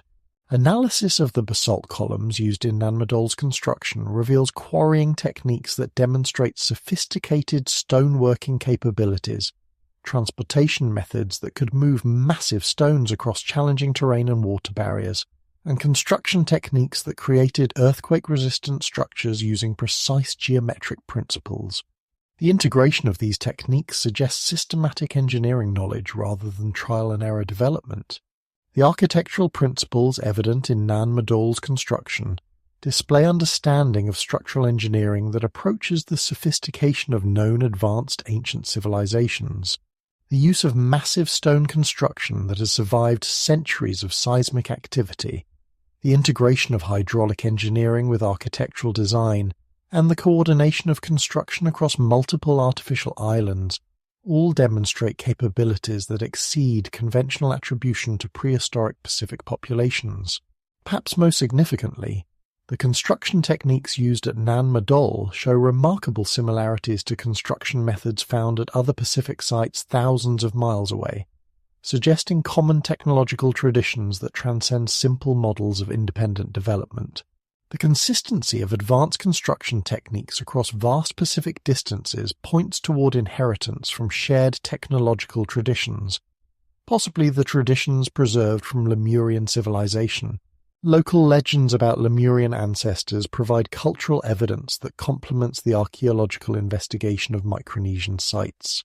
Ponpian oral traditions describe the builders of Nan Madol as beings who possessed capabilities that exceeded normal human limitations. The ability to make massive stones fly through the air and position themselves precisely. Knowledge of construction techniques that created structures of extraordinary durability, and cultural sophistication that provided models for later Micronesian social organization. These traditional accounts, while dismissed as mythology by conventional archaeology, contain detailed technical knowledge about construction methods, precise geographical knowledge about the site's development, and cultural information that corresponds to archaeological evidence in ways that suggest preservation of historical memory rather than pure fantasy. The correlation between traditional accounts and archaeological evidence becomes particularly significant when considered in the context of similar traditions found throughout the Pacific region. The consistency of accounts describing advanced predecessors with capabilities exceeding those of historical Pacific populations suggests preservation of cultural memory about more sophisticated ancestral civilizations. Funding challenges for Lemurian research reflect broader institutional barriers to investigation of paradigm-challenging archaeological possibilities. Micronesian sites like Nan Madol require intensive investigation using expensive techniques to reveal their full archaeological significance. But such investigation faces systematic funding barriers when its implications challenge established models of Pacific prehistory. The remote location of Micronesian sites creates logistical challenges that compound funding difficulties. Transportation costs to remote Pacific locations, the specialized equipment required for underwater and megalithic archaeology, and the extended time commitments necessary for thorough site investigation all create financial barriers that exceed the resources of most archaeological research programs. More significantly, the paradigm-challenging implications of thorough Micronesian archaeological investigation create institutional resistance to funding such research. Grant agencies, academic institutions, and government funders all show systematic bias toward research that confirms rather than challenges established models, creating a funding environment where potentially revolutionary archaeological discoveries receive inadequate investigation. The result is a situation where sites that could provide crucial evidence for understanding Pacific prehistory and potentially for evaluating Lemurian hypotheses remain inadequately investigated due to institutional barriers rather than lack of archaeological potential. The integration of Micronesian archaeological evidence with broader patterns of Pacific anomalies creates compelling justification for intensive investigation, but institutional resistance prevents such investigation from receiving adequate support. Modern Micronesian research has revealed archaeological complexity that challenges every conventional assumption about prehistoric Pacific capabilities. Whether this complexity reflects local development of sophisticated techniques or inheritance from more advanced predecessor civilizations remains an open question, but one whose resolution could fundamentally transform understanding of human cultural development in the Pacific region. Across the Pacific archipelagos, from the remote southeastern reaches of Polynesia to the complex island chains of Western Micronesia, contemporary archaeological projects are uncovering evidence of prehistoric sophistication that systematically exceeds conventional expectations. These discoveries, emerging from sites scattered across the world's largest ocean, create a pattern of anomalous complexity that challenges fundamental assumptions about Pacific cultural development and raises profound questions about the sophistication of ancestral Pacific civilizations. Easter Island discoveries suggesting Lemurian connections have revolutionized understanding of Rapa Nui civilization in ways that extend far beyond the famous Moai statues. Recent archaeological investigation has revealed that Easter Island's prehistoric complexity approached that of major continental civilizations, with sophisticated agricultural systems, complex social hierarchies, advanced astronomical knowledge, and technological capabilities that challenge conventional models of Polynesian development. The discovery that Easter Island's Moai statues are not merely heads but full-body sculptures buried to their necks has dramatically increased estimates of the island's prehistoric construction achievements. The complete statues reveal sophisticated artistic capabilities, complex symbolic systems encoded in their design, and construction techniques that required organizational capabilities and technical knowledge exceeding conventional attribution to isolated Polynesian populations. Recent excavation around the Moai has uncovered evidence of sophisticated site planning that integrates astronomical alignments, complex ceremonial architecture, and advanced understanding of engineering principles. The precision of astronomical alignments built into Moai placement demonstrates mathematical and observational capabilities that approach the sophistication of known advanced ancient civilizations. Perhaps most significantly, Easter Island's Rongorongo script represents the only known writing system developed in Polynesia, appearing suddenly in the archaeological record without apparent antecedents or developmental stages. This fully formed writing system contains apparent astronomical content, complex symbolic relationships, and mathematical precision that suggests inheritance from more advanced cultural traditions rather than local development. The correlation between Easter Island's sophisticated achievements and theoretical Lemurian capabilities becomes particularly intriguing when considered alongside the island's extreme isolation. The development of such sophisticated capabilities in complete isolation would represent one of archaeology's most remarkable achievements, while inheritance from more advanced predecessor civilizations provides a more parsimonious explanation for the sudden appearance of complex capabilities without clear developmental pathways. Marquesas Island's dating pushing back Pacific settlement has produced chronological revisions that create space for more sophisticated ancestral civilizations than conventional models acknowledge.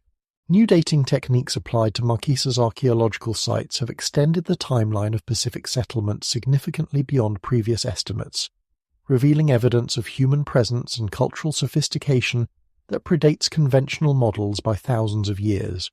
The extended chronology revealed by Marquesas dating creates temporal space for the development of sophisticated Pacific civilizations during periods when conventional archaeology places no complex societies in the region.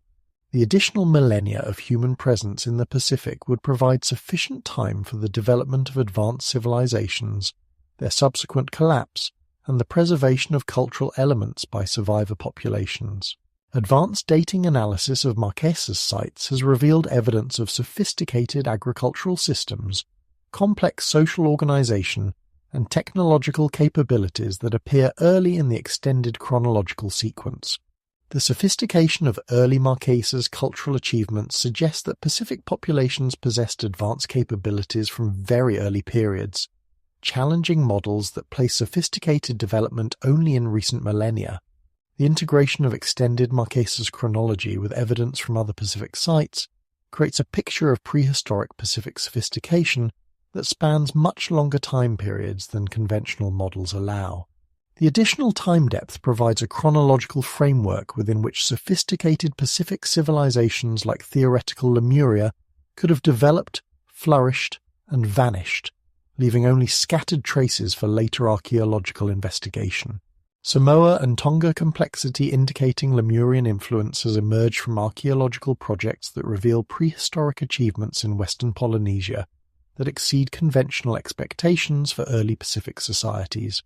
The discovery of sophisticated construction techniques, complex social hierarchies, advanced agricultural systems, and technological capabilities that appear suddenly in the archaeological record all point toward inheritance from more advanced predecessor systems.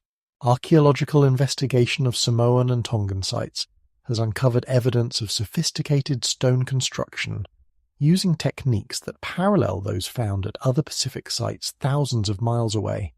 The consistency of advanced construction methods across vast oceanic distances suggests common technological traditions rather than independent development, pointing toward inheritance from shared cultural backgrounds. The social complexity revealed by Samoa and Tonga archaeology includes evidence of hierarchical organization, specialized craft production, long-distance trade networks, and cultural integration across multiple island groups. The sophistication of social organization demonstrated by these early Pacific societies exceeds conventional attribution to prehistoric Polynesian populations and suggests inheritance from more complex ancestral systems.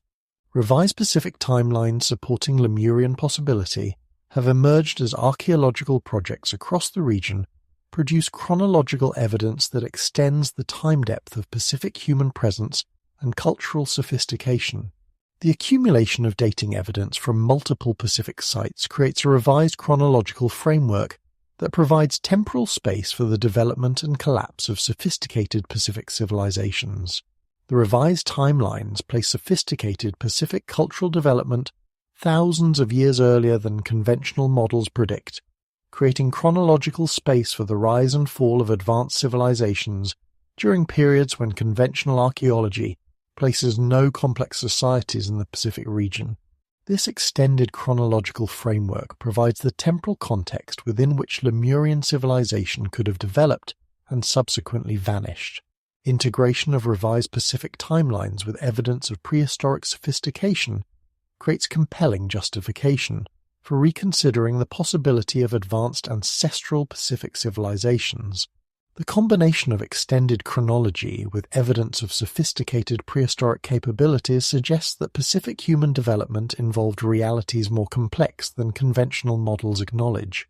The pattern emerging from Pacific archaeological projects reveals prehistoric sophistication that consistently exceeds conventional expectations, appears across vast oceanic distances without clear pathways for cultural transmission, and demonstrates capabilities that suggest inheritance from more advanced predecessor systems. While no single discovery proves Lemurian existence, the accumulation of anomalous evidence across the Pacific creates patterns that challenge fundamental assumptions about prehistoric Pacific development and suggest possibilities that conventional archaeology has been reluctant to consider. Contemporary Pacific archaeology has revealed that the Pacific Ocean, far from being a barrier to sophisticated cultural development, was the stage for prehistoric achievements that rival those of any region on Earth. Whether these achievements reflect independent Pacific development or inheritance from advanced predecessor civilizations remains an open question, but one whose resolution could fundamentally transform understanding of human cultural evolution and the true history of our species' greatest ocean. The modern technological investigation of Lemurian possibilities has revealed patterns of evidence that transcend any single discovery or theoretical framework. From satellite imagery revealing geometric anomalies in Pacific waters to deep ocean exploration uncovering formations that challenge conventional geological interpretation. From genetic analysis revealing prehistoric population connections that span the Pacific to archaeological discoveries that consistently exceed expectations for prehistoric Pacific capabilities, the evidence accumulates in ways that demand serious consideration. Perhaps most significantly, modern investigation reveals that the Pacific Ocean remains largely unexplored in ways that matter for understanding human prehistory. The vast underwater territories that could contain evidence of vanished civilizations, the remote islands whose archaeological potential remains largely untapped, and the deep ocean formations whose significance for human history remains completely unknown, all represent frontiers of investigation that could yield discoveries capable of revolutionizing our understanding of human cultural development. The search for Lemuria has evolved from speculative hypothesis to systematic investigation employing the most advanced technologies available to modern science. Whether that investigation ultimately confirms or refutes Lemurian existence, it has already revealed that the Pacific Ocean contains archaeological complexities that challenge every conventional assumption about prehistoric human capabilities and cultural development in the world's largest and most mysterious body of water. Beyond the realm of archaeological excavation and genetic analysis, beyond satellite imagery and deep-sea exploration, lies a frontier of investigation that challenges the very foundations of how we understand knowledge acquisition and historical truth. The consciousness connection to Lemuria opens doorways to evidence that cannot be measured with instruments or validated through peer review, yet persists with a consistency that transcends individual experience and cultural boundaries. This realm of investigation operates on the premise that consciousness itself might serve as an archaeological tool, capable of accessing information that has been preserved in ways that transcend physical destruction. It suggests that the memories of vanished civilizations might persist in dimensions of reality that conventional science has barely begun to explore, encoded in the very fabric of consciousness itself, waiting for minds sophisticated enough to access and decode their contents. The exploration of consciousness-based Lemurian evidence requires a fundamental shift in how we conceptualize information preservation and retrieval.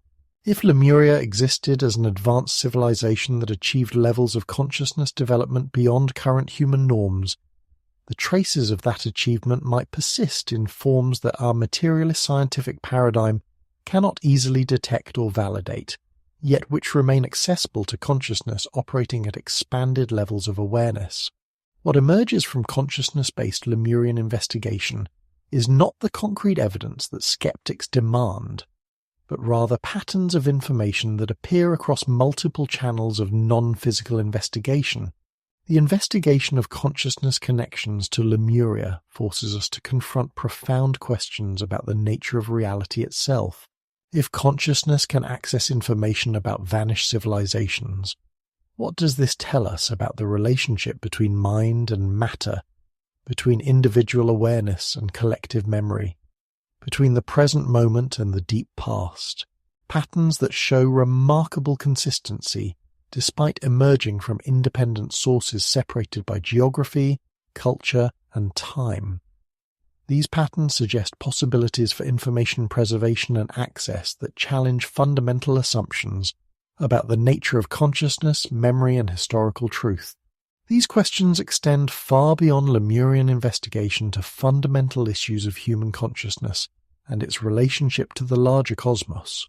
In the revolutionary work of biologist Rupert Sheldrake, we find a theoretical framework that could explain how the memories of vanished civilizations might persist across millennia, preserved not in physical artifacts but in the morphic fields that, according to Sheldrake's hypothesis, underlie all organized systems. The application of morphic resonance theory to Lemurian investigation suggests that the knowledge, cultural patterns, and even consciousness characteristics of Lemurian civilization might remain accessible through non-physical channels that transcend the normal boundaries of space and time.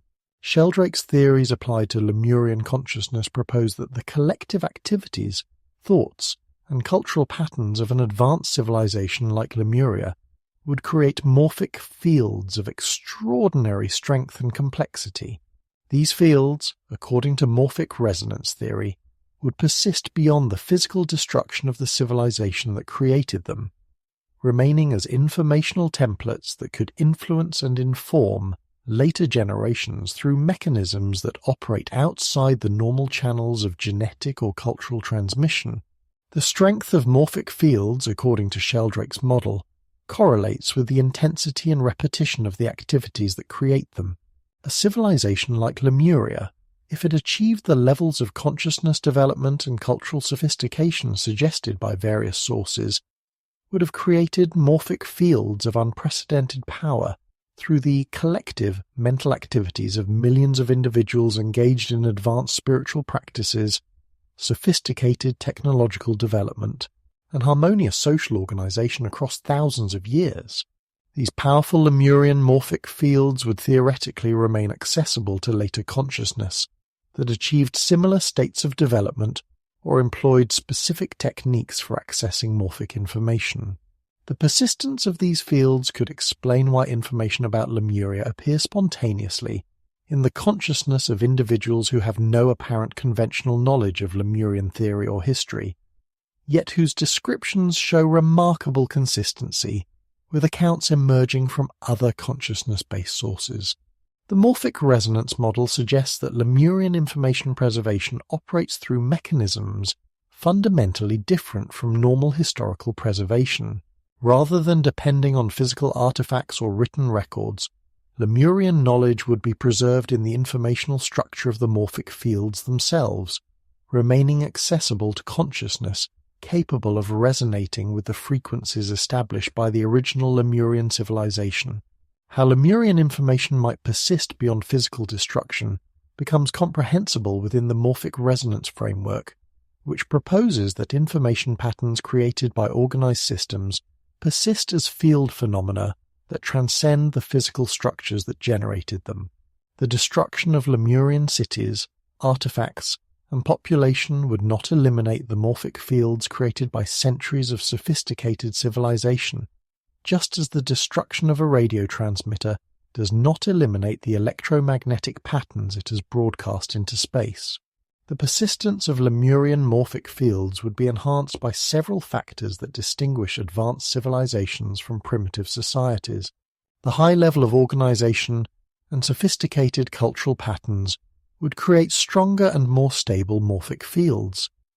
The advanced consciousness development of Lemurian individuals would generate more coherent and persistent field patterns.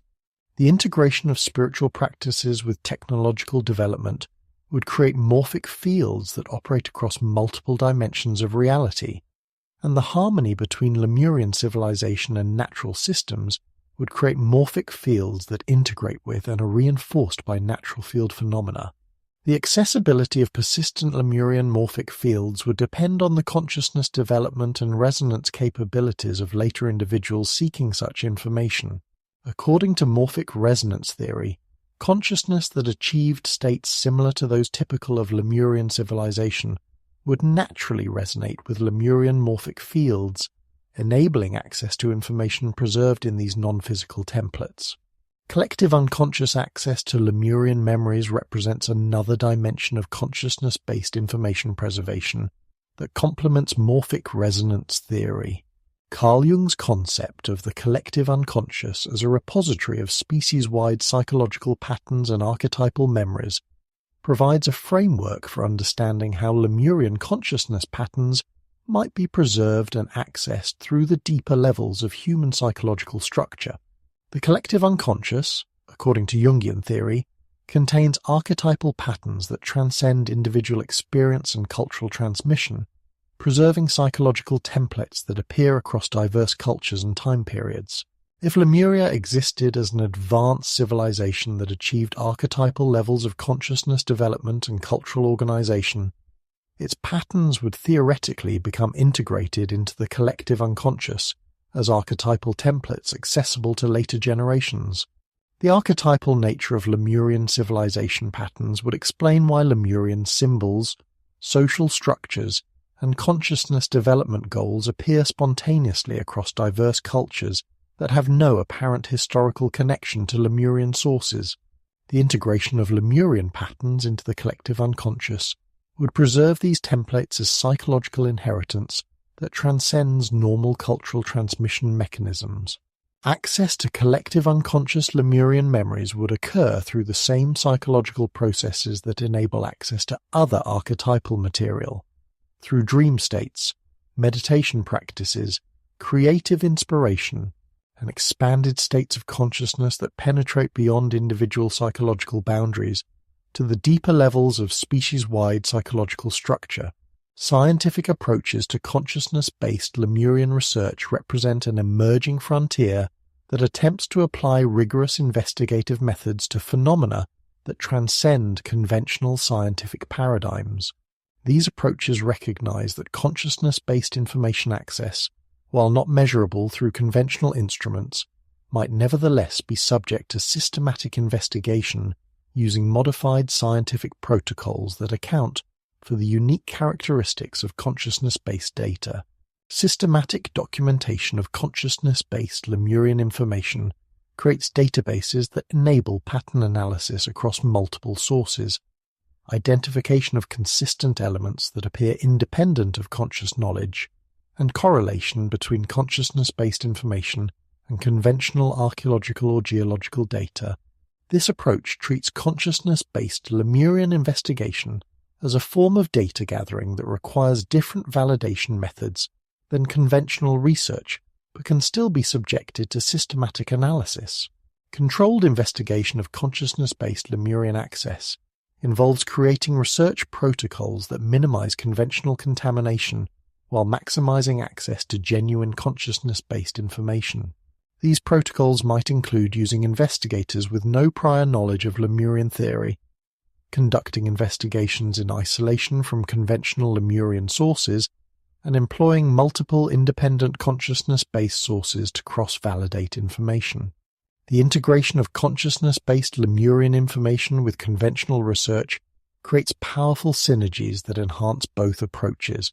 Consciousness-based information can guide conventional investigation toward promising research directions, while conventional discoveries can validate or refute elements of consciousness-based information, creating feedback loops that enhance the effectiveness of both investigative approaches. Morphic resonance and collective unconscious theories provide theoretical frameworks for understanding how Lemurian consciousness patterns might persist and remain accessible across millennia. While these theories remain at the frontier of scientific acceptance, they offer explanatory models for phenomena that conventional paradigms cannot adequately address, creating possibilities for understanding Lemurian investigation that transcend the limitations of purely materialist approaches. Among the most detailed and controversial sources of consciousness-based Lemurian information stands the work of Edgar Cayce, the American psychic whose trance readings between 1901 and 1944 produced thousands of documents claiming to describe vanished civilizations, individual past lives, and cosmic history spanning millions of years. Cayce's Lemurian material, while representing only a portion of his total output, provides remarkably specific descriptions of Lemurian civilization, timeline, and ultimate fate that have influenced virtually all subsequent investigation of Lemurian possibilities. Psychic archaeology claims about Lemuria through Cayce's readings present a comprehensive vision of Pacific civilization that predates conventional archaeological timelines by tens of thousands of years. According to the Cayce material, Lemuria or Mu represented a continent-spanning civilization in the Pacific that achieved levels of technological and spiritual development that exceeded modern capabilities, existing during geological periods when conventional archaeology places no sophisticated human civilizations anywhere on Earth. The Cayce readings describe Lemurian civilization as achieving mastery over natural forces through the integration of spiritual development with technological capability, creating a society that operated in harmony with natural systems while achieving material prosperity and spiritual advancement that surpassed anything in recorded history. This integration of spiritual and technological development represents a central theme in Cayce's Lemurian descriptions that distinguishes his vision from purely materialist interpretations of advanced ancient civilizations. Cayce's descriptions of Lemurian technology focus on the use of consciousness-directed energy systems that operated through the focused intention of spiritually developed individuals working in coordination with natural energy patterns. These technologies, according to the readings, enabled transportation, construction, healing, and communication capabilities that transcended anything achieved by later civilizations, but required levels of consciousness development and spiritual integrity that later humanity largely lost. The spiritual emphasis in Cayce's Lemurian descriptions suggests that the civilization's ultimate downfall resulted not from external catastrophe, but from internal corruption that disrupted the harmony between spiritual development and technological capability. The readings describe a gradual decline in Lemurian spiritual integrity that led to misuse of consciousness-directed technologies, creating destructive effects that ultimately resulted in the civilization's catastrophic end. Cayce's Lemurian timeline and civilization descriptions place the peak of Lemurian development approximately 50,000 to 100,000 years ago, during geological periods that conventional archaeology considers prehistoric. The readings describe Lemurian civilization as lasting for tens of thousands of years before its ultimate destruction through geological catastrophes that were triggered by the misuse of consciousness-directed technologies that disrupted natural energy patterns. According to the Cayce material, Lemurian destruction occurred through a series of catastrophic events that included massive earthquakes, volcanic eruptions, and crustal displacement that submerged most of the Pacific continent beneath rising ocean waters. The reading suggests that some Lemurian populations escaped to other regions, preserving elements of Lemurian knowledge and culture that influenced the development of later civilizations in Asia, the Americas, and other regions.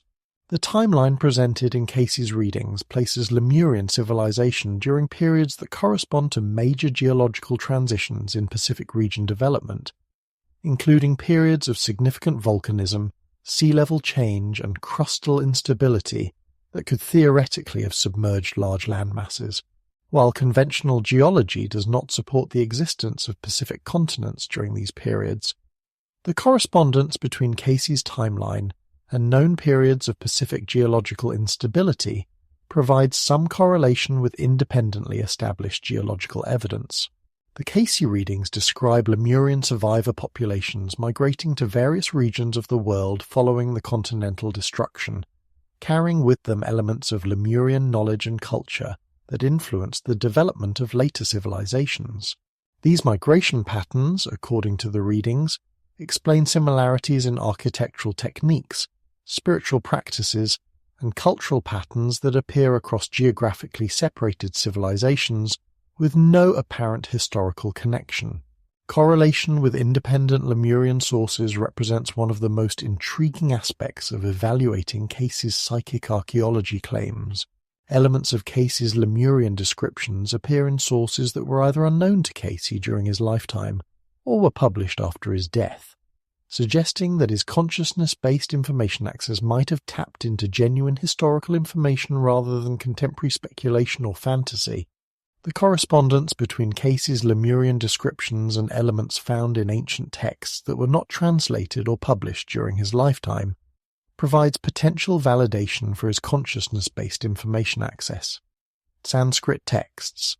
Tibetan manuscripts and other ancient sources contain descriptions of Pacific civilizations that parallel elements found in Cayce's readings, despite these sources being unavailable to Cayce through conventional channels.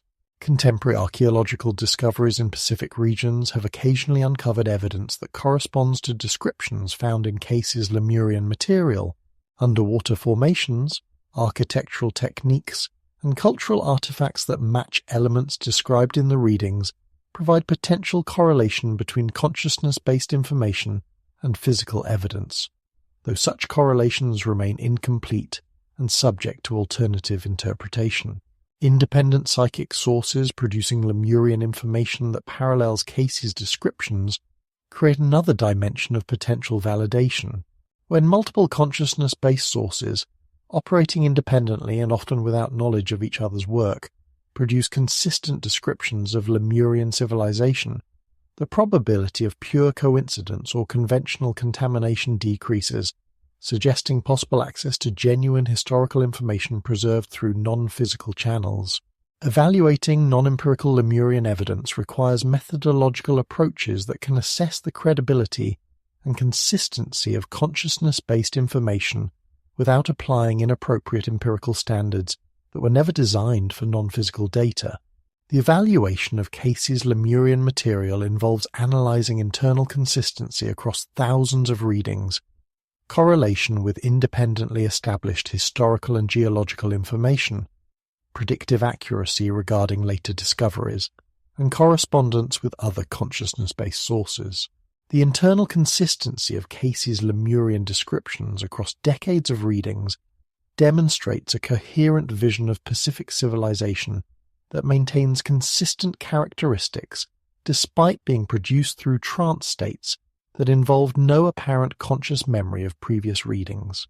This consistency suggests either access to genuine historical information or the creation of an extraordinarily detailed and consistent fantasy that exceeded Cayce's conscious knowledge or creative capabilities. The correlation between Cayce's Lemurian descriptions and later archaeological discoveries provides another dimension of evaluation.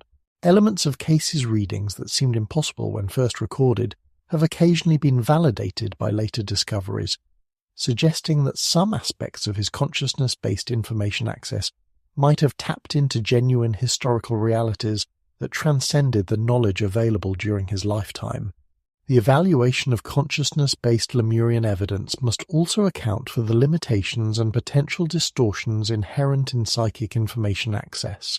Even if consciousness can access genuine historical information through non-physical channels, such access might be subject to symbolic interpretation, cultural filtering, and individual psychological projection that could distort the original information in ways that complicate direct historical interpretation. Edgar Cayce's Lemurian readings represent the most extensive and detailed consciousness-based description of Pacific civilization available in the modern era. While the evaluation of such material requires methodological approaches that differ significantly from conventional historical investigation, the consistency, detail, and occasional correlation with independent sources suggest possibilities for consciousness-based historical information access that transcend the limitations of purely empirical investigation approaches. Within the living traditions of indigenous Pacific peoples lies a form of consciousness-based historical investigation that predates academic archaeology by millennia, the shamanic journey into non-ordinary states of consciousness, where the boundaries between past and present, visible and invisible, individual and collective memory become permeable. These ancient technologies of consciousness provide access to information about vanished civilizations through direct experiential contact that transcends the limitations of physical evidence and documentary records. Indigenous Pacific peoples' connection to Lemurian ancestors operates through shamanic traditions that maintain active relationships with spiritual dimensions, where the consciousness of ancestral civilizations continues to exist and remain accessible to properly trained practitioners. These traditions, preserved across thousands of years of cultural transmission, provide systematic methods for accessing historical information through direct consciousness, contact with ancestral sources. The shamanic worldview underlying Pacific indigenous practices recognizes multiple levels of reality that interpenetrate and influence each other, with the physical world representing only one dimension of a complex multidimensional system. Within this framework, vanished civilizations like Lemuria continue to exist in spiritual dimensions that remain accessible to consciousness, capable of transcending ordinary awareness boundaries and establishing contact with non-physical realms. Pacific shamanic traditions describe ancestral beings who possessed capabilities that exceeded those of later generations, abilities to communicate across vast distances without physical technology, to influence natural forces through consciousness direction, to access information through non-physical channels, and to maintain harmony between human society and natural systems through spiritual practices that integrated individual development with environmental stewardship. These descriptions of ancestral capabilities correspond remarkably closely to theoretical descriptions of Lemurian civilization found in consciousness-based sources, suggesting that shamanic traditions might preserve genuine cultural memories of more advanced predecessor civilizations. The consistency of these descriptions across geographically separated Pacific cultures that had no apparent historical contact provides additional support for the possibility that shamanic traditions preserve authentic information about vanished Pacific civilizations. Shamanic journeying to lost Lemurian dimensions represents a systematic approach to consciousness-based historical investigation that operates through trained alteration of awareness states to access non-physical realms where information about vanished civilizations remains available to direct experiential contact. The shamanic journey provides structured protocols for consciousness expansion that enable access to historical information through experiential methods that transcend the limitations of purely intellectual investigation. The phenomenology of shamanic Lemurian contact typically involves consciousness expansion beyond ordinary space-time boundaries direct experiential contact with beings who identify themselves as Lemurian survivors or descendants, access to visual and sensory information about Lemurian civilization that includes architectural details, technological capabilities, social organization, and spiritual practices, an integration of received information through symbolic and metaphorical frameworks that require interpretation and translation into ordinary consciousness categories. The information accessed through shamanic Lemurian contact often demonstrates characteristics that suggest genuine historical content rather than psychological projection or fantasy. The consistency of information across multiple independent shamanic sources, the appearance of specific details that exceed the conscious knowledge of the practitioner, and the correlation with information obtained through other consciousness-based channels all point toward possible access to authentic historical information preserved in non-physical dimensions. The validation of shamanic Lemurian information faces challenges similar to those encountered in evaluating other consciousness-based historical sources. The symbolic and experiential nature of shamanic information requires interpretation that might introduce distortion.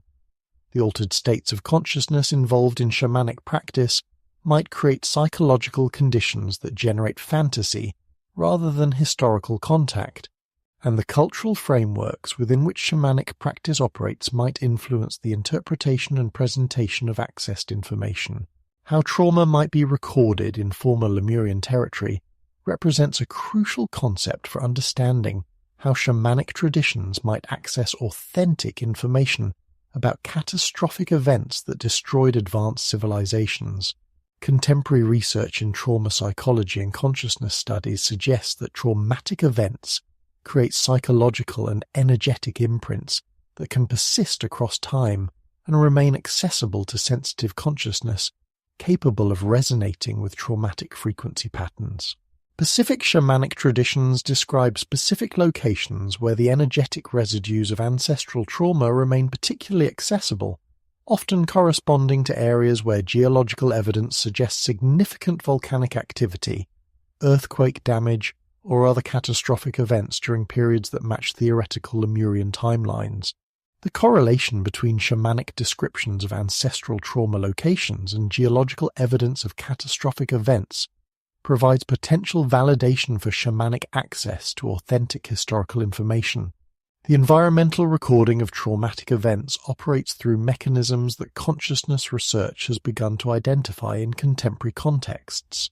The energetic patterns associated with traumatic events appear to become integrated into the environmental energy fields of locations where such events occurred, remaining accessible to consciousness capable of resonating with these patterns through techniques similar to those employed in shamanic practice. Alternative ways of knowing Lemurian history through shamanic investigation provide access to historical information through channels that complement rather than compete with conventional archaeological methods. The experiential nature of shamanic historical investigation enables access to subjective dimensions of past civilizations, the consciousness states, spiritual practices, social relationships, and cultural values that leave no physical traces but constitute the essential characteristics that distinguish advanced civilizations from primitive societies. Shamanic investigation of Lemurian history provides access to the inner dimensions of civilization that conventional archaeology cannot reach. The consciousness development that enabled technological achievement, the spiritual practices that maintained social harmony, the relationship patterns that created sustainable environmental stewardship, and the cultural values that integrated individual development with collective welfare. These inner dimensions of civilization provide crucial context for understanding the physical evidence that conventional investigation discovers. The integration of shamanic Lemurian investigation with conventional research creates powerful synergies that enhance both approaches. Shamanic information can guide conventional investigation toward promising research directions, while providing contextual interpretation for archaeological discoveries, while conventional evidence can validate or refute specific elements of shamanic information, creating feedback loops that enhance the accuracy and credibility of both investigative approaches. The systematic development of shamanic Lemurian investigation requires training protocols that enhance authentic historical access while minimizing psychological projection and cultural contamination. These protocols involve developing consciousness states that transcend ordinary awareness limitations, establishing clear intention for accessing authentic historical information rather than fantasy or projection, employing validation methods that distinguish genuine historical contact from psychological creation, and integrating shamanic information with conventional research to create comprehensive understanding. Shamanic access to Lemurian realms represents one of humanity's oldest technologies for consciousness-based historical investigation, preserved through indigenous traditions that maintain systematic approaches to accessing information about vanished civilizations through direct experiential contact. While the validation of shamanic historical information requires methodological approaches that differ from conventional research, the consistency and detail of shamanic Lemurian descriptions suggest possibilities for historical investigation that transcend the limitations of purely physical evidence and provide access to the subjective dimensions of vanished civilizations that conventional archaeology cannot reach. At the intersection of cutting-edge physics and consciousness research lies a realm of speculation that challenges fundamental assumptions about the nature of reality itself. Theories that suggest advanced civilizations like Lemuria might exist in dimensions of space-time that operate according to different physical laws than those governing ordinary material existence. These dimensional theories propose that the apparent disappearance of Lemurian civilization might reflect not physical destruction, but translation into alternate dimensions of reality that remain accessible to consciousness, capable of transcending ordinary three-dimensional awareness. Physics-based speculation about Lemurian parallel realities draws upon developments in quantum mechanics, string theory, and multidimensional physics that suggest reality consist of multiple dimensions beyond the three spatial dimensions and single time dimension that constitute ordinary physical experience. These theoretical frameworks propose that consciousness might be capable of accessing alternate dimensional realities that operate according to different physical constants and natural laws than those governing material existence. The theoretical possibility of parallel dimensions existing alongside ordinary reality provides a framework for understanding how advanced civilizations might achieve dimensional translation that would render them invisible to conventional investigation while remaining accessible to consciousness capable of multidimensional awareness. If Lemurian civilization achieved mastery of consciousness-directed technologies that enabled manipulation of dimensional boundaries, the civilization might have deliberately translated itself into alternate dimensions to escape planetary catastrophes or to continue its development under more favorable conditions. Contemporary physics recognizes the theoretical possibility of multiple dimensions beyond those directly observable through conventional instrumentation, with string theory proposing as many as 11 dimensions that interpenetrate ordinary space-time but remain largely inaccessible to three-dimensional consciousness. The mathematical models underlying these theories suggest that alternate dimensions might contain realities that operate according to different physical laws, enabling possibilities that would be impossible within ordinary three-dimensional constraints. The application of multidimensional physics to Lemurian investigation suggests that evidence for Lemurian civilization might exist in dimensions that transcend ordinary archaeological investigation capabilities. Physical artifacts, architectural structures, and even living Lemurian populations might exist in parallel dimensions that interpenetrate Pacific territory, but remain invisible to conventional detection methods, while remaining accessible to consciousness capable of multidimensional perception. How advanced Lemurians might exist in different frequencies explores the possibility that consciousness development enables access to alternate dimensional realities through modification of awareness frequency patterns. If consciousness operates through frequency modulation similar to radio transmission, advanced consciousness development might enable tuning into dimensional frequencies that contain alternate realities, where Lemurian civilization continues to exist and develop.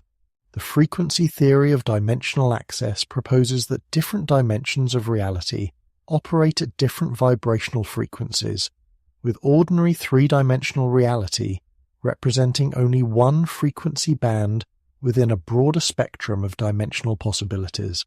Consciousness capable of frequency modulation through spiritual development or technological enhancement might gain access to alternate frequency bands where different versions of reality exist simultaneously with ordinary dimensional experience. Advanced Lemurian consciousness development, according to dimensional frequency theories, might have enabled collective frequency modification that translated entire populations into alternate dimensional realities. This dimensional translation would explain the sudden disappearance of Lemurian civilization from ordinary archaeological detection, while enabling continued existence and development within alternate dimensional contexts that remain accessible to appropriately developed consciousness. The technological implications of dimensional frequency manipulation suggest that Lemurian civilization might have developed consciousness-directed technologies that enabled deliberate dimensional translation as a method of planetary evacuation or evolutionary advancement. These technologies would represent integration of consciousness development with scientific understanding of multidimensional physics that transcends any capabilities currently available to human civilization. Quantum consciousness and Lemurian timelines introduce the possibility that consciousness itself operates according to quantum mechanical principles that enable access to alternate timeline possibilities, where Lemurian civilization followed different developmental pathways. Quantum mechanics suggest that all possible versions of reality exist simultaneously within the quantum field, with individual consciousness determining which timeline becomes experientially manifest through the observer effect. The application of quantum consciousness theory to Lemurian investigation suggests that multiple timeline versions of Lemurian development exist simultaneously within quantum possibility space, including timelines where Lemurian civilization avoided catastrophic destruction and continued developing advanced capabilities. Access to alternate Lemurian timelines might be possible through quantum consciousness techniques that enable awareness to shift between different probability branches within the quantum field. The observer effect in quantum mechanics proposes that consciousness plays a fundamental role in determining which quantum possibilities become manifest in physical reality, suggesting that consciousness investigation of Lemurian timelines might actually influence which aspects of Lemurian reality become accessible to contemporary investigation. This quantum consciousness model implies that the search for Lemuria might partially create the reality that investigators discover through the process of conscious observation itself. Quantum consciousness approaches to Lemurian investigation involve developing awareness capabilities that transcend ordinary linear time experience, enabling access to quantum probability fields where alternate versions of Pacific civilization development remain accessible to multidimensional consciousness. These approaches require consciousness development that integrates spiritual practice with understanding of quantum mechanical principles governing reality creation through consciousness-matter interaction. Scientific mysticism meets Lemurian speculation in theoretical frameworks that attempt to integrate rigorous scientific methodology with recognition of consciousness capabilities that transcend ordinary materialist limitations. These approaches acknowledge that consciousness might operate according to principles that exceed current scientific understanding, while maintaining commitment to systematic investigation and empirical validation of consciousness-based discoveries. The integration of scientific methodology with mystical consciousness development creates investigative approaches that combine the precision of scientific analysis with the expanded awareness capabilities of mystical practice. These integrated approaches enable investigation of phenomena that lie beyond the reach of conventional scientific instrumentation, while maintaining standards of accuracy and validation that distinguish authentic discovery from wishful thinking or psychological projection. Contemporary developments in consciousness research and quantum physics provide theoretical frameworks for understanding how advanced civilizations might achieve capabilities that transcend ordinary physical limitations through integration of consciousness development with scientific understanding, these frameworks suggest that Lemurian civilization might have achieved levels of development that enabled dimensional translation, timeline manipulation, and reality creation through consciousness-matter interaction. The practical implications of dimensional Lemurian theories include investigation protocols that combine conventional research with consciousness expansion techniques designed to access alternate dimensional realities. These protocols involve systematic development of multidimensional awareness capabilities, rigorous documentation of dimensional contact experiences, and integration of dimensionally accessed information with conventional research to create comprehensive understanding of Lemurian possibilities. Dimensional theories about Lemuria represent speculative frontiers that challenge fundamental assumptions about the nature of reality, consciousness, and civilizational development. While these theories remain at the edge of scientific acceptability, they provide theoretical frameworks for understanding consciousness-based Lemurian evidence that transcends the limitations of purely materialist paradigms and suggest possibilities for human development that extend far beyond current civilizational achievements.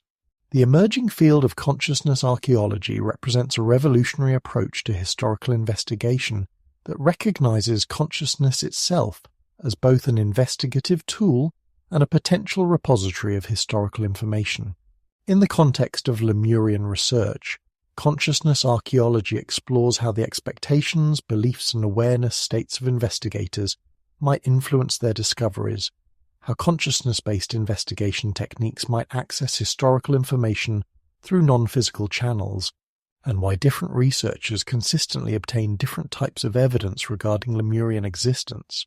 How expectation influences Lemurian discovery reveals fundamental questions about the relationship between consciousness and reality that extend far beyond archaeological investigation to core issues in quantum physics, psychology, and philosophy of science. The phenomenon of expectation-influenced discovery suggests that consciousness plays a more active role in determining what evidence becomes available to investigation than conventional scientific methodology acknowledges. The expectation effect in Lemurian investigation manifests through several observable patterns that challenge conventional assumptions about objective investigation. Researchers who approach Lemurian investigation with skeptical expectations consistently find evidence that supports skeptical conclusions, while researchers who approach with open or positive expectations frequently discover evidence that supports Lemurian possibilities. This correlation between expectation and discovery occurs too consistently to represent mere coincidence or selective interpretation. The mechanism underlying expectation-influenced discovery might operate through quantum mechanical processes that involve consciousness in reality creation through the observer effect. If consciousness plays a fundamental role in determining which quantum possibilities become manifest in physical reality, as suggested by quantum mechanics, then investigator expectations might literally influence which aspects of potential Lemurian evidence become available to discovery through the process of conscious observation. Contemporary research in consciousness studies and quantum physics suggests that consciousness operates through non-local mechanisms that enable influence over physical processes beyond the boundaries typically recognized by conventional science. These non-local consciousness effects might enable investigator expectations to influence not only the interpretation of discovered evidence, but the actual manifestation of discoverable evidence through quantum consciousness-reality interaction. The practical implications of expectation-influenced discovery require development of investigation protocols that account for consciousness effects, while maximizing access to authentic historical information. These protocols might involve using multiple investigators with different expectation profiles, employing blind investigation techniques that minimize conscious expectation contamination, and developing awareness practices that enable investigators to transcend limiting expectation patterns while maintaining appropriate scientific rigor. Belief's role in shaping Lemurian evidence operates through psychological and potentially physical mechanisms that determine what information becomes accessible to consciousness-based investigation. The belief systems of investigators appear to create filter effects that determine which aspects of potential Lemurian information can be perceived, interpreted, and integrated into coherent understanding of Pacific prehistory. The belief evidence correlation in Lemurian investigation demonstrates patterns that suggest belief systems function as perceptual filters that determine what information consciousness can access, rather than merely influencing how information is interpreted after access. Investigators with belief systems that include possibilities for advanced ancient civilizations consistently access more detailed and extensive Lemurian information than investigators whose belief systems exclude such possibilities. The filtering effect of belief systems might operate through resonance mechanisms that enable consciousness to access information that vibrates at frequencies compatible with the investigator's belief structure. If historical information is preserved in frequency-specific patterns, as suggested by morphic resonance and dimensional theories, then investigator beliefs might determine which frequency ranges become accessible to consciousness-based investigation. The modification of investigator belief systems through spiritual development, consciousness expansion practices, and systematic exposure to paradigm-challenging evidence can increase access to previously inaccessible categories of Lemurian information. This belief modification effect suggests that consciousness development itself might be a crucial variable in determining investigative capability rather than merely a psychological factor that influences interpretation. Why some researchers find Lemurian proof while others don't reflects fundamental differences in consciousness development, investigative methodology, and paradigmatic assumptions that create different investigative realities for different researchers. These differences suggest that successful Lemurian investigation might require specific consciousness capabilities and methodological approaches rather than simply different interpretations of universally accessible evidence. The consciousness development variable in Lemurian investigation appears to determine access to categories of information that remain completely unavailable to investigators without appropriate consciousness preparation. This suggests that consciousness-based historical investigation might require systematic development of awareness capabilities through practices similar to those employed in contemplative traditions and mystical development. The methodological variable involves investigation techniques that integrate consciousness expansion with rigorous documentation and validation protocols. Successful consciousness-based Lemurian investigation appears to require methodological sophistication that combines scientific rigor with recognition of consciousness effects that transcend conventional scientific paradigms. The paradigmatic variable involves fundamental assumptions about the nature of reality, consciousness, and historical possibility that determine which categories of evidence can be recognized and integrated into coherent understanding. Investigators operating within materialist paradigms that exclude consciousness-based information access consistently obtain different results than investigators operating within expanded paradigms that recognize multiple channels of information access. Consciousness as tool for Lemurian investigation requires systematic development of awareness capabilities that enable access to historical information through non-physical channels, while maintaining discernment between authentic historical information and psychological projection or fantasy. The development of consciousness as investigative tool involves training protocols that enhance authentic information access while minimizing contamination from personal psychological material. The systematic development of consciousness-based investigative capability involves meditation practices that enable transcendence of ordinary awareness limitations, intention setting protocols that focus consciousness towards specific historical targets, validation methods that distinguish authentic historical information from psychological creation, and integration techniques that combine consciousness-based information with conventional research to create comprehensive understanding. The validation of consciousness-based Lemurian investigation requires methodological approaches that can assess the accuracy and authenticity of information obtained through non-physical channels. These validation approaches might involve cross-correlation between multiple independent consciousness-based sources, comparison with independently established historical and geological information, predictive testing of consciousness, based information through conventional investigation and systematic documentation of consciousness-based discoveries that enable pattern analysis across multiple investigations. The integration of consciousness archaeology with conventional research creates powerful synergies that enhance both approaches to Lemurian investigation. Consciousness-based information can guide conventional research toward promising investigation directions, while providing contextual interpretation for material discoveries, while conventional evidence can validate or refute specific elements of consciousness-based information, creating feedback loops that enhance the accuracy and comprehensiveness of both investigative methodologies. Consciousness archaeology represents an emerging frontier that challenges fundamental assumptions about historical investigation, the nature of evidence, and the role of consciousness in determining what information becomes available to scientific research.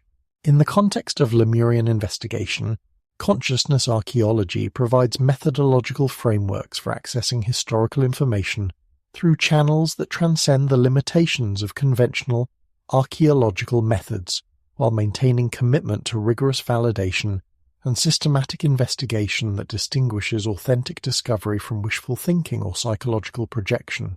The consciousness connection to Lemuria reveals dimensions of investigation that challenge every conventional assumption about historical research, evidence evaluation, and the relationship between consciousness and reality.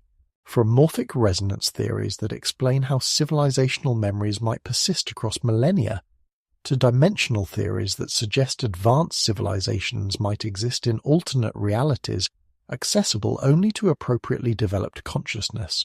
These non-physical approaches to Lemurian investigation open possibilities for understanding human prehistory that transcend the limitations of purely materialist paradigms. Whether consciousness-based approaches ultimately prove or disprove Lemurian existence, they have already demonstrated that the investigation of vanished civilizations involves consciousness effects, expectation influences, and belief-reality interactions that operate at the very foundations of scientific investigation itself. The recognition that consciousness plays an active role in determining what evidence becomes available to investigation challenges fundamental assumptions about objective research and suggests that the most important discoveries about human prehistory might require integration of consciousness development with conventional scientific methodology.